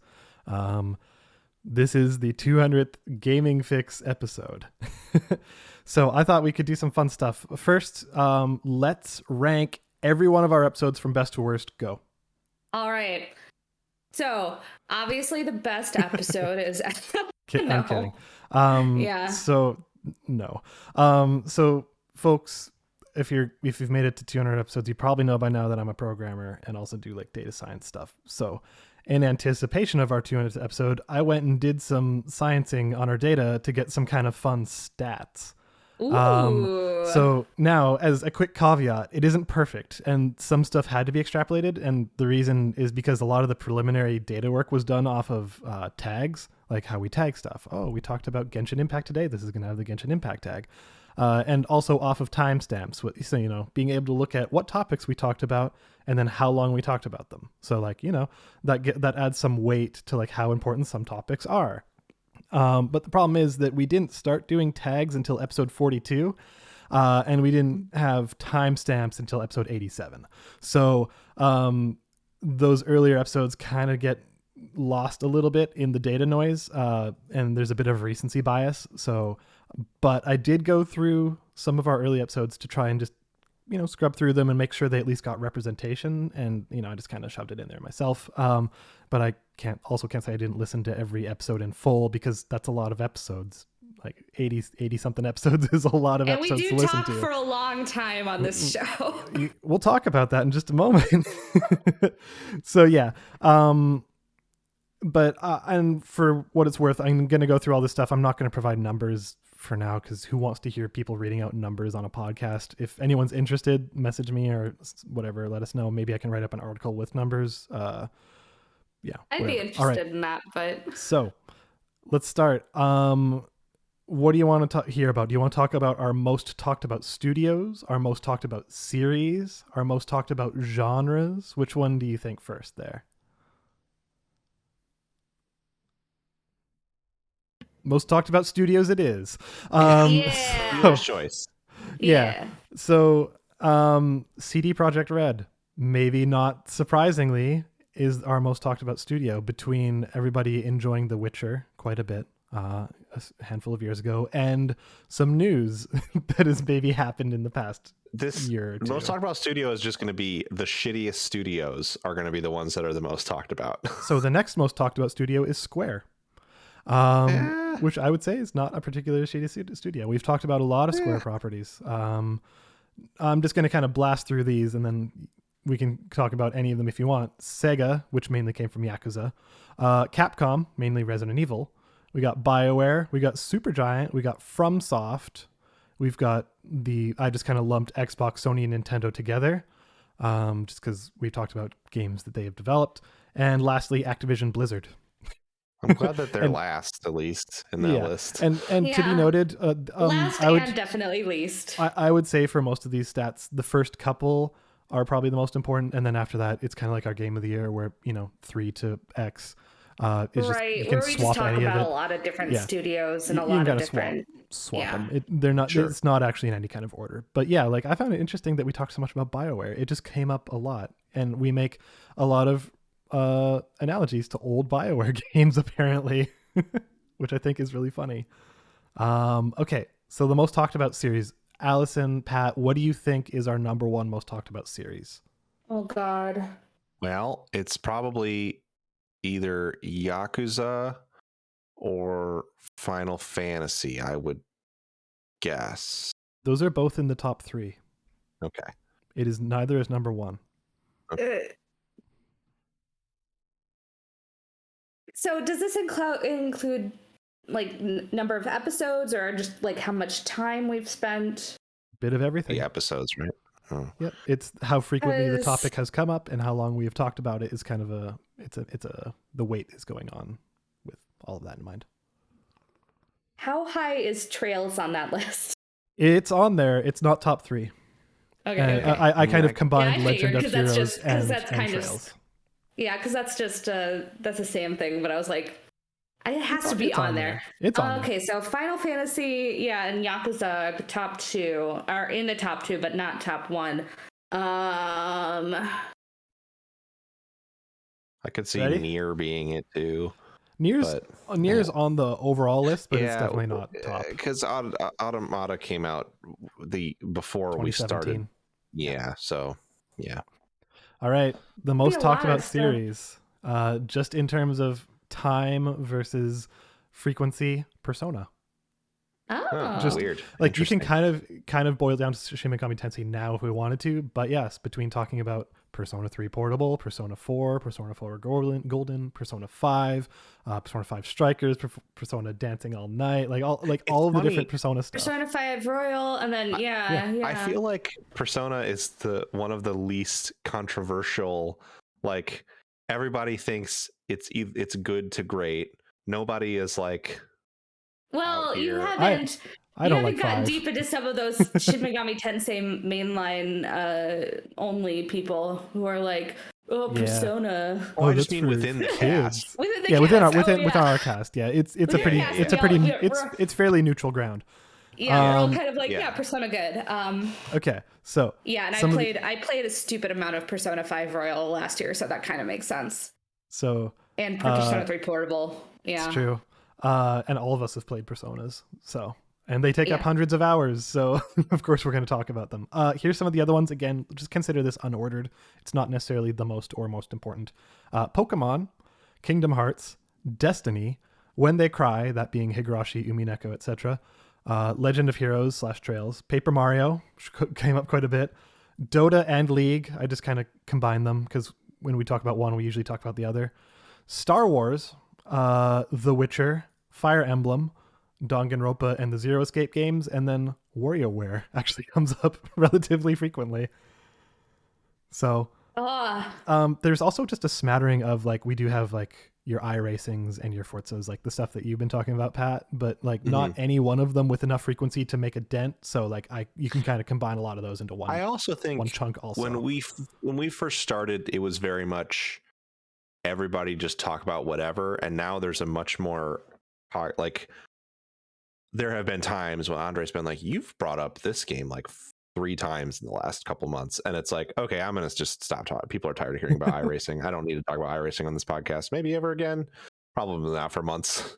So I think that now we are a little more like conscious of like you bring stuff, you have stuff to talk about for it rather than I played iRacing. Or we I say, did this race. yeah, or we say like a quick like, yep, I've been playing this, and anyways, also Yeah, the new like, thing is blank. I've not been talking about Muv-Love every week, despite the fact that I put in a few hours to it every week. Yeah, like I put So- in several hours of Pokemon this week, and I was kind of like, Yeah, I'm going to continue to play Pokemon. Halo. I probably won't talk about Halo for, I mean, maybe because of the campaign, but not the multiplayer for a while. We used to provide pretty frequent updates, especially if we're playing long-winded games. So Yeah. We don't do that so much. All right. Which might be how Persona got in there. Yes. Yeah. So I don't think our most talked about genres is going to be particularly surprising. This one was harder to rank because I kind of had to interpolate what, like, we didn't always mark down genres that we were talking about, and I just kind of had to go through some of our top stuff and say, like, oh, this was its genre and stuff like that. Yeah. So again, not in any kind of order. JRPGs are right up there. I kind of expected that. They're right up there along with visual novels. So because a lot of them have come up, and including, like, you know, things like Murder by Numbers, and like obviously the whole loads of bullshit I play in Necrobarista and things of that nature. Yeah, and then we like, you play a lot of visual novels, but we also like bring a lot of other stuff in there, like Murder by Numbers, and I just played the Famicom Detective Club. Earlier this year, and we talk a lot about shooters and action games. I kind of combine them, even though they are separate genres. Racing actually gets a lot because we all like Forzas also, as it turns out. But Pat, you bring a lot of racing, which we like to talk about. Roguelikes and roguelites get a ton because they're great. Strategy games, auto chess for a while, but it was such a dense amount of conversation that it ended up kind of making a blip. We got simulators and we got puzzle games. So those tend to be our most frequently talked about.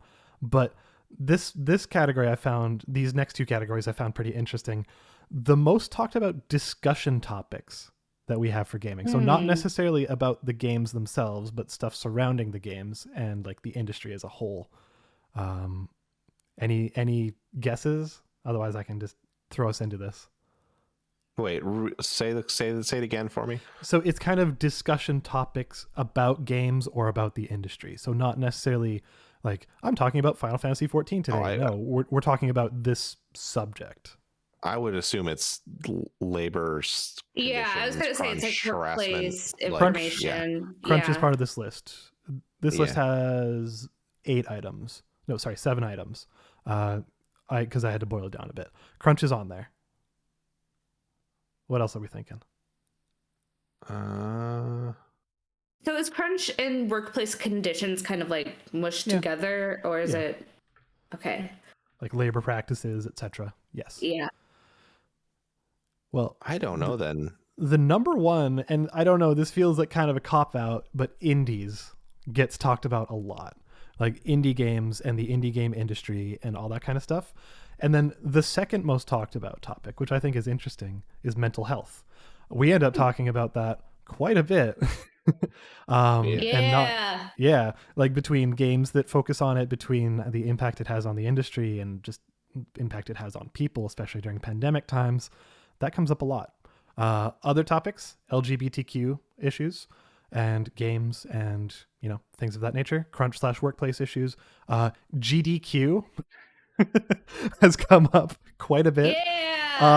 Todd Howard has come up a lot. And this one surprised me, but I think it mainly came from some ad hoc conversations. Norting. From the Kingdom Hearts series specifically. Norting has come up on multiple occasions. I love how this list goes from like mental health, LGBT, Todd Howard, Norting. Yeah. Sometimes you gotta face your fears. Yeah. Okay. Just getting Norted by Todd Howard. This one, we have more stuff to go through. I have lots of these data. I'm not going to go through absolutely everything, but this one I think it made me laugh the most. So be ready. The most talked about non-gaming discussion topics that just come up with the most frequency. Jesus Christ. Everything? The number one makes me so happy. Anime? It's on there. Okay. It's not number one. I don't even have any. As soon as I say it, you're going to know. 69-420. Yes, that is number one. The numbers 420 and 69. This podcast sucks. Those have come up so much. You're like, it makes me so happy. And I was like, oh, it's got to be that. It's either that or pooping. I know. That is number 3. Okay. Oh, not number 2? Poop and bodily functions ended up being number 3. Anime's number 2. Oh. It should have been number 2, but you know. So I feel like that's our podcast in a nutshell. Oh my god. 42069 anime and pooping. Considering the first game that we talked about on this podcast as a regular podcast was A Dump in the Dark. I think about that sometimes. I was thinking about playing it and bringing it for today's episode. I was like, do you ever just think about some of those games that we talked about in first episodes? And I'm like, oh, we'll get a bit of this here soon. But tech comes up a lot. That's kind of boring. Brendan Fraser has come up a lot. Listen, across who many love episodes. Brendan Fraser? Coding comics and movies. Sorry. Oh, Brendan no. Fraser. Is it partially because of Brendan Fraser from Final Fantasy 14? No, I didn't include anything Final Fantasy 14 related for Brendan Fraser. We're just talking about Brendan Fraser and like The Mummy and stuff like that. But yes, I included coding comics and movies, but those have their own podcasts at this point, even though they're not done as frequently. We only did one episode of Movie Fix.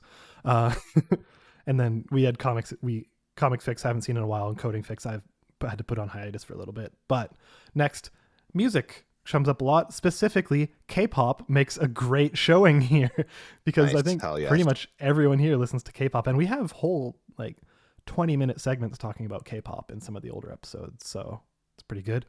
Last three, books. That's not too surprising. Pornhub. There was because we had one, and then we talked about the issues with it, and got rid of our Pornhub. And the last one, which it barely made the list, but it seemed important enough to bring up, is Gritty. Well, that's That's important. Yeah, Gritty has come up quite a bit, which I think is hilarious. Love this. So here's the one that I think is fun. Our most listened to episodes, excluding Game of the Year because they just typically had the most concentration. So not including Game of the Year, just canonical numbered Gaming Fix episodes. I've split this into pre-2020 and post-2020 because post-2020 we started just getting more listenership and those numbers just got inflated. But pre-2020, I don't expect you guys to remember all of the titles just offhand because there's a lot of them. But there are some of them where it was like, what was that one where it's like, I don't even know. Was there one that had involved either Wario or Luigi and Luigi's? Maybe. Well, that might show up in post 2020. But pre 2020, we got three of them that showed up with just overwhelmingly the most. One was episode 8, which was Made in a Fix, where we talked about Made in Abyss. I think the Made in Abyss community just really wanted to listen to that one or something because it has a lot of listens. Nice. And what else did we talk about? We were actually joined by Chris Edgerton, and we talked about a whole bunch of games. This is before we had tags and stuff. I don't remember. I didn't write it down. Sorry.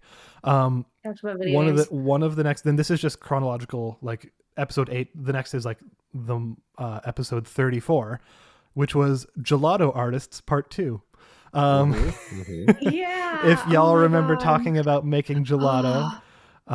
We also talked about Dead Cells, Overcooked, Death's Gambit, Guacamelee, Hungry Hearts, Dota 2, and Octopath Traveler. But we talked quite a bit about gelato, and I believe that came from Erica's journey to Japan, hanging out with Andre and making gelato. So making gelato, yeah. And then episode 87, which was Norman Reedus's Private Room.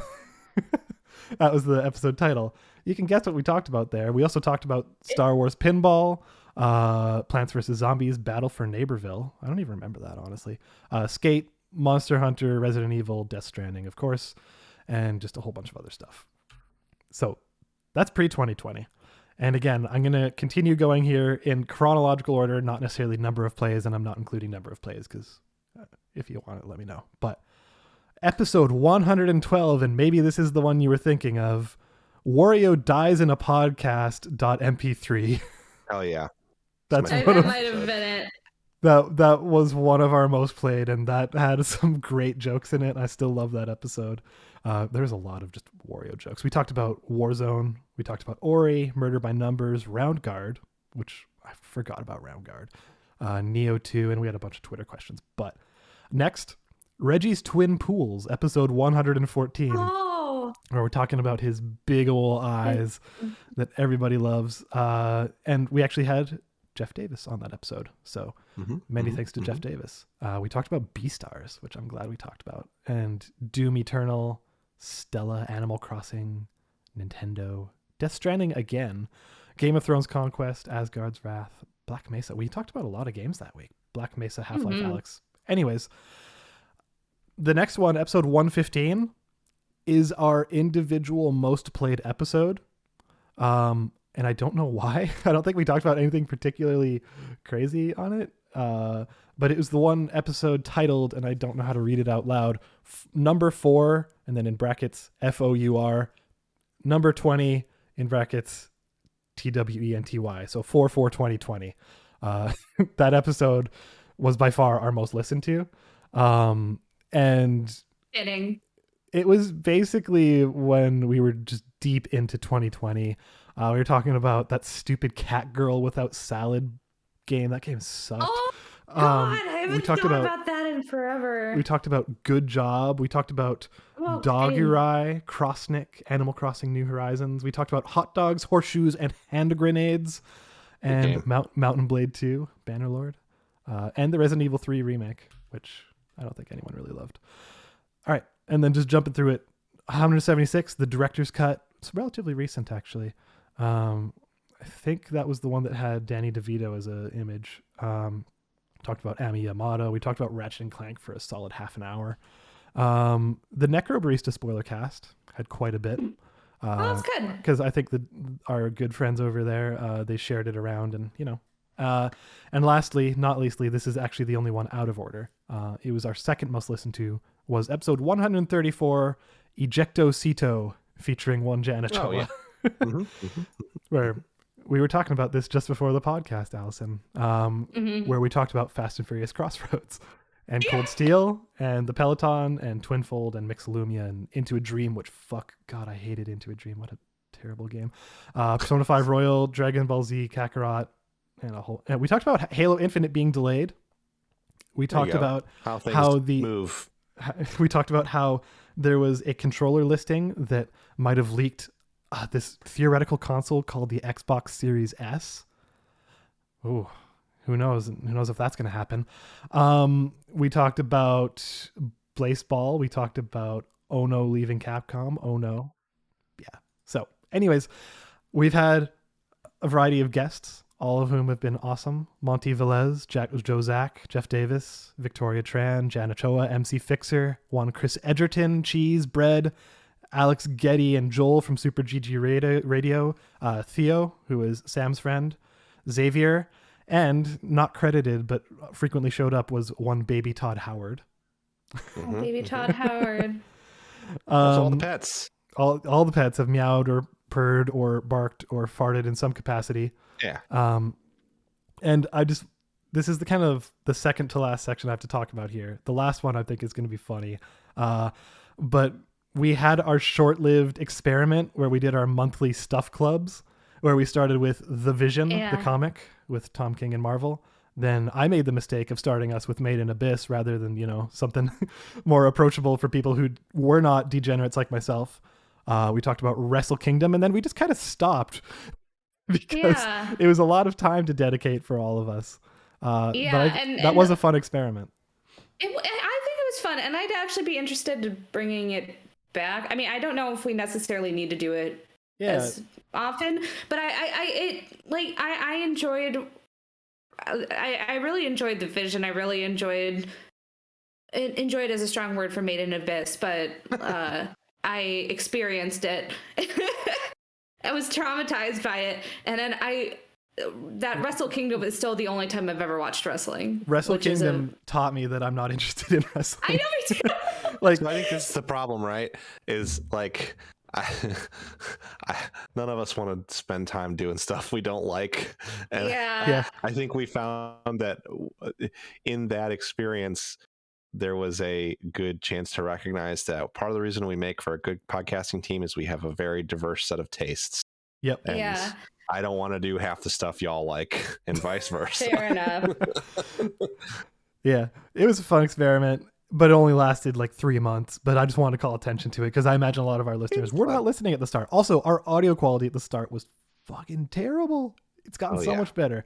Listening to those old ones made me so sad. But it makes me really happy that we've improved and everything. And I Oh, really yeah, do totally. think that we have improved over the Oh, 200 yeah. episodes quite a bit. So this is the last bit of stats, and I think this one is kind of interesting, and it's one I've thought about a lot, but I've never put numbers to, but now we can. Time. Jesus Christ. How much I have it broken down here for by year. So 2018, 2019, 2020, and 2021 so far. I have it including Game of the Year, without Game of the Year. I have it with spoiler casts and retrospectives included, and just the total time. Which one do you guys want? Do you want it year by year, or do you just want the total? I just kind of want let's start with the total, because I want to be both amazed and kind of feel like, wow, I spent a lot of time on this. So here our total, which is just purely normal, canonical, numbered gaming fix episodes, not including spoiler cast and Game of the Year. Yeah. Any guesses? Do you want to throw out there, or Total amount of time we've for all these episodes? Correct. Not including this episode. I can add 2 hours to it for this episode, but this is not including this episode. Oh, I'm gonna guess around 1,500 hours. Okay. I was gonna say like 500. Okay. Well, no, wait, sorry, what am I saying? We're on episode 200. 200, yeah. Sorry, cut mine in half. I'm gonna say like 700. Yeah. Okay. I was going to say, you are going to be really high No, and probably pretty thinking disappointed. 400. I was doing math from 400 for some reason. So bear in mind, in our first year, a lot of episodes were like an hour. Like an hour to hour 20 minutes. Fucking and then wild. it wasn't until about 2020 that we started getting into the 2 and 3 hour episodes. So the total time, and this is going to be, I'm going to start in days, measured in days, and then I'll put it into hours. Okay, thank you. I have both. 17 days, 11 hours, 49 minutes, and 34 seconds. 17 straight days of podcasts, which translates to, and I shit you not, 420 hours. That's yes, we did it. It's actually 419.95 hours, but I was like, come on. We got rounded up. It's so close. It's literally canonical episodes, 420 hours, which I thought is absolutely perfect. It's so fitting, and I'm like personally just so thrilled. It couldn't have been better. We did it, guys. We did it. Yeah, we did it. If you include spoiler casts and Game of the Year, that comes 445 hours. So that's 18 days, 12 hours, 34 minutes, 27 seconds. Game of the Year total, you can probably kind of extrapolate it from that, was a day worth of podcasts, 44 minutes, 53 seconds. And here we go. This is funny. 2018, 3 days, 19 hours, 19 minutes, 19 seconds, 19, which I think is funny, but it is what it is. Then we got 2019, which is actually less. 3 days, 14 hours versus 3 days and 19 hours. 2020, 5 days and 13 hours. So a solid 2 extra days we did in 2020, and 2021 so far, 4 days and 12 hours. So we're not going to quite hit 2020 numbers if we extrapolate here, but we've done a lot of podcasting, y'all. 420 hours ain't nothing to shake a stick at. I'm so happy. This is like, you couldn't plan that better. And I have to add that to my stats of the numbers 420 and 69. All right. Oh my God. It's happy very funny. Happy 200 episodes, everybody. Yes. Thank you for doing the investigative work to secure those statistics for us. Yeah. Some of them, again, some of them are fuzzy, but I think that more or less represents pretty much the great stuff we talk about. There's some fun numbers here. The most talked about platform individually, PS5. Let's see if I have any other ones that I didn't talk about that are fun. Obra Dinn actually got talked about a lot, but it wasn't a series, just as an individual game. It got talked about a lot. Miles Morales, Control got a lot of talk, both positive and negative. Disco Elysium, Fire Emblem, Atelier, Sekiro. Like, there's a lot of stuff that we've talked about. Sayonara, Wild Hearts. The MCU, We've made a lot of jokes about CPU priority over the years. Yeah, we had It's a Sony come up at least a couple dozen times. Oh, I still think about that all the time. I have to say, Yeah. like, I will be seeing a Sony thing, and I'll be like, it's a Sony. Yeah. So happy 200, y'all. Yay! Yeah, excited for at least hopefully 220 20. more. Yep. After that, we gotta do it. We gotta make it And there after at that, least. after that we cut it off. No more.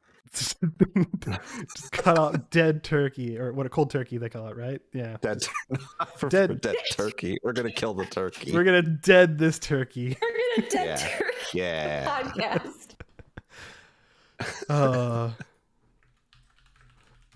All right. That's all I got. Yeah. I mean, there's more we Well. could talk about, but I you know, that was a fun walk down memory lane. Thinking about some of those old episodes, some of those old games. Every so often I will just be Gelato. sitting around and think, remember that A Dump in the Dark exists? Like, I will just Yeah. be sitting around in my apartment going like, oh yeah. I had that installed last year. The other thing that the other name that I remember we talked about in a very, very early episode is the game title Bloody Walls. Oh, And yeah. for some reason I'll just be sitting around being like, remember there's a game called Bloody Walls? There was also I'll be Bloody like, Boobs, okay. which I believe we Of talked course there about. was. Yeah, we sure did. Yeah. Some of our old podcast titles, I'm still pretty proud of. Like, Oh, I'm there's some proud of a really lot of funny them. ones. I have to go back a little bit. I don't have those open right now, but like we had some really clever ones that I think were really funny. But we can carry on if we want. All right, so we I can don't go have them to the available. news. Andre pulls 12 boys out of his butt. I forgot about that one. Oh yeah. Anyways, That's just so Tuesday. Yeah. so news. We have a short news go around just because we were gonna. Yeah. We knew Alex had some plans for episode 200, although we didn't know what they were. Number one on the list is that Epic acquired Harmonix. Yeah, they went, like I so- said in the news article here, they That went was to very all the Goodwills and Salvation Armies in the world, bought up all the plastic instruments they could, and then somehow ended up with Harmonix. Yeah, it'll be interesting to see if that what that does. I don't know, Well, because So far, what we know it's doing is they in the article about it, the press release, or whatever it was, they're gonna make stuff for Fortnite. Yep. They're making Yeah, rhythmic gaming experiences for Fortnite. And probably for like concerts and stuff. Like that'd be Yeah. like, they've done a lot of concerts and stuff they in have there. done a lot of. And it would be kind of cool if you could get like a legit rhythm game maker to incorporate some, some rhythm game elements into those. Sure. Yeah. Yeah, that'd be neat. That could be cool, But- but it's also kind of sad but then again, what happened to friggin' rhythm games? No one cares about rhythm games anymore. It's unfortunate, but true. I one of the things that I didn't talk about, but I have played multiple rhythm games this week. Yeah, I mean, like we do but- still have our Osus and like our Beatmanias. Yeah, I was and, playing like, Groove Coaster earlier this week. oh yeah. But I mean, Harmonix did Fuser, which I enjoyed quite a bit. And I don't know. I would love more rhythm games, more kind of music games, but but they haven't really been doing any of the, the rock bands or anything. So Yeah, like Yeah. Gotmix, like Fuser. But yeah. just rhythm games have just fallen out of favor so much. Like in the mid 2000s, your Guitar Heroes and your Rock Bands Oh and my eventually God. your DJ Heroes, those were ruling the world. Thinking about how big Guitar Hero and Rock Band were for like parties and stuff when I was in high school, like it was fucking huge. It was like you go to somebody's house and say, all right, bring out the Rock Band or bring out the Guitar Hero or something like that, and Yeah. it just isn't there anymore. Yeah, honestly, like if if they did not get acquired, which I guess previously they were acquired, right, by MTV, and then they kind of got themselves out of it. But that was kind of while rhythm games were still relevant. I don't know how Harmonix would have continued to survive otherwise. Yeah, I enjoyed playing around with Fuser quite a bit, but I don't know how big that was, and I don't. It's hard to say. I'd like them to survive because I do like rhythm games quite a bit, but we'll see what happens with Harmonix and Epic and what that means, if anything, or if suddenly Fortnite is going to get a rhythm game mode, and then fair enough. All right, next piece is that the Steam sale just started, and I am very much going, oh well, I'm going to get a Steam Deck eventually. I know, right? Like, oh, well, my Steam Deck is going to come next year, so I might as well buy some games in preparation. Sure. Saying that like I don't have a stupid number of games on my Steam. Wildermyth is on sale currently. That's where I got it, because it was on there's sale for the Steam sale. I bought a space game just now while we've been recording. awesome. Yeah, no, there's a lot of space game or a space game. A space game. Okay, I was like, what game is? It's got a kind of generic name. That's why I didn't say the name. X. No, it's like Space Frontier. It's like a space life game. It's pixel art, isometric. It's in early access. Yeah, but I'll find it. But yeah, Steam sales aren't the most important news in the world. But hey, you can get Deathloop for 50% off. If you're listening to this now, there's a lot of game sales right now. I know there's one going on PlayStation. I think there's some stuff. There's some sales going on Switch, and so there's quite a few game sales right now. So if you're looking for new games and you like me just want to spend too much money on video games, then it's now is a good time. Yep. The Echoes are on sale for 50% off. The Ace Attorney trilogy is currently 35% off, which is worth it, honestly. That game, those are great games. Honestly, those I definitely recommend picking that up if you haven't, because those are great and hold up, in my opinion. Base Haven is the game that I purchased. Oh, sure. Okay. It's not a very memorable name. No, but it looks like a cool game. No, yeah, I might just kind of go through, but like I said, I'm like, oh, what if with my Steam Deck, I'm gonna be on Steam a lot, even though I have how many Steam games do I have? Over 1,000. Oh, let's not talk about that. Oh, that's a good question. Let's see, 523 here. Oh, I have many thousands, I think. I do. Yeah, I'm not kidding when I say over 1,000. That's just because I a lot of bundles and stuff. But true. Yeah, wow. Yeah. Oh, I missed my Steam account's birthday. Anyways, so now's a good time to pick up some games if you want to. I know that the 1,600. Could 1,600. Nice. Yeah, mine's just over 1,000. So which is why I'm glad I'm gonna get that Steam Deck, because I'm like, oh, I've got a lot of games I need to pick up. But a lot of good stuff. So if you're interested in any of the games that we've been talking about for a while, might want to give that a shot, just because looks like there's some pretty good deals on Steam, right? Looking at it right now, and then also quite a few good game deals on other platforms too. So. And video games are pretty neat, I think. I think they are as well. Yeah, they're all right. Most part, they're all right. It's not like we spent 420 hours talking about them. At least. Yeah. Okay. So Hitman 3 is getting new content. Looks like they added a whole roadmap of different things.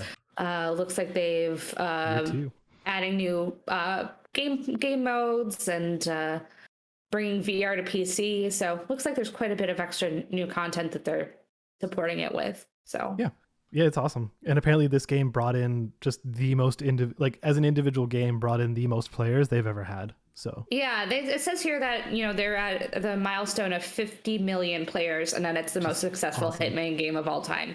So which is great. if you're a fan of Hitman, then this is the time to be it, because this is excellent. Yeah. So very cool. It's great because it also basically includes the entirety of the previous 2 games. I need to get into Hitman, man. It's good. Yeah, no, I've heard it's good. And Amazon is making a Mass Effect show, which I am like praying will be good. Yeah, because that universe is really fun, and it would be very nice to see a good kind of show set in that universe, because I still need to go back and finish playing through the Legendary Edition trilogy, but just playing through what I did of Mass Effect 1 earlier this year, it's like there is just so much in that series where they just like packed that full of lore. Yeah. So like, would you prefer a show that goes for like maybe is like an anthology show of those kinds of like short stories, or would you prefer something that is telling like a contiguous story the whole way through? An anthology would be really fun, I think. Totally. But Citadel stories. Oh, that'd be fun.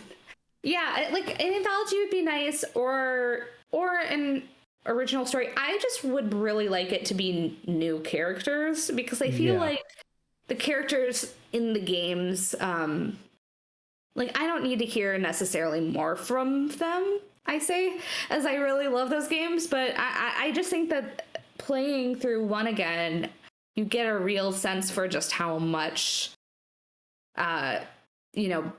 breadth there is to the series, and I would like to see more aspects of it than just the specific crew of the trilogy.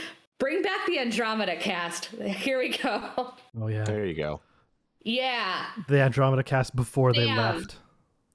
Oh, but I like them all together. But no, I would just like them to hopefully do something interesting, rather than like, in my opinion, like the worst possible scenario would be if they like were just like, let's do retold Mass Effect, but in a linear fashion. Because so much of that's fun of the games is that you get to make it your own. What do you think the odds are that Shepard is in it in some capacity? Be that as he shows up in one episode, or is the main character, or just I don't know. The issue with that is that, like, while there are Shepard models that are considered more that show up on the posters and stuff and on merch, if it wasn't FemShep, I would fucking riot. I would riot. But totally reasonable. Most people play as Dude Shep, so it's like I don't know. Yeah. Oh man, so but if they did that, it should be Jennifer Hale. If it is FemShep, just get her to play Shepard. Just get her to play any character in it. She's great. Like, she's fantastic in whatever she does. So just get Jennifer Hale to do something, even if it's just like a side character. Or have they said if this is going to be live action or is it going to be animated? Don't know. I don't think they've said. All I've seen is just Mass Effect series Amazon. Let's see. If it's live action, what species are you most interested in seeing, or what location? Just what Mass Effect thing. Like, I'd love to see some friggin' Elcors. Or I was gonna say Elcors or Hanar. Yeah, Hanar. I was gonna say, what's Blasto again? Yeah, Hanar. Yeah. Blasto. Elcors are probably my number one though, because I love the Elcors, and they're big dumbass elephant bodies. Yeah. Where I yeah. They're so sweet though. They're very kind people. There's a lot. I hope it's animated, but if it was live action, that'd be wild. Yeah. From the chat, Mass Effect pre-Reaper, please. Like when the Mass Effect was invented and humanity first encountered aliens. That like would be cool. First contact would be pretty rad. That would be very cool because there's a lot of that interesting lore about the first contact, and considering Mass Effect 1 takes place like not realistically that far afterwards, like basically a generation after, right? Like there are people who are still there who fought in the first contact war, and the humans are the upstart newcomers that all the other Citadel races are like, the fuck are you on? But yeah, no, it'd be interesting to have that first contact and be like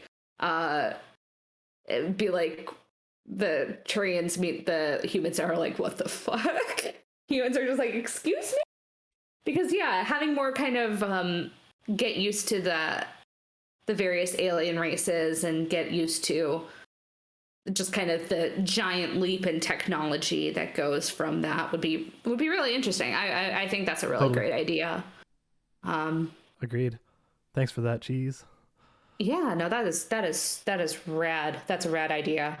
That would be much more interesting to me than them just telling the story of the first game, because I think it'd be very funny if they took this game that the whole like the billing on it is it's all about your player choice and you make all these choices and then they're like, and now we're just going to tell the linear storyline. That is like honestly my worst nightmare about it. And I honestly don't know if I would even watch it. I wouldn't watch it. Because I'd be like, what's the point? What if this was their kind of version of like Bandersnatch? No, see, that could be interesting, and I had that thought too. Is like if you can make choices, but that's too much TV to produce. I think for something that would be as effects heavy as this. Yeah, and if you wanted it to be any longer than Bandersnatch, like that requires quite a bit. Whereas that was like a pretty, also self-contained special. Yeah. Also, you run into the exact problem that actual Mass Effect did, where you build the diamond and you have all these choices. It eventually has to all converge again. So it's like it'd just be running into the exact same issue all over. Yeah. So I just kind of hope that they look at interesting kind of stories we haven't seen yet. Man, now that you've said the first contact, I'm like, fuck, that would be good. Yeah. So I think that might be my best bet. If not, then like maybe like an anthology series. It would be really nifty. I know this is not how it's gonna go. But if they did the like Star Wars Visions did, where it's like different studios did different like little anthology stuff, that I think that'd be interesting. But yeah, that would be interesting. Actually, you're right. I mean, I'm a fan of that for any kind of series with like big amounts of lore, is just kind of let people play around with it, which I think would be fun. But I hope one episode is just like a Blasto movie. Oh my god, please like please just have one episode just be Elcor Hamlet, which is just like please, that's the only thing I want. Oh man, I forgot about the Elcor Hamlet. Yeah, Elcor Hamlet. Those games had, when they wanted to just inject that weird random humor, it worked. It was good. Oh fuck yeah. And that's why I'd like I want some sort of something like that. But anyways, that'd be cool. Anyways, who knows? Maybe it'll be great. Who knows what it'll be? It's nice to feel hopeful. But I know I want to be hopeful. I don't have any hope for anything Mass Effect related until they prove it to me.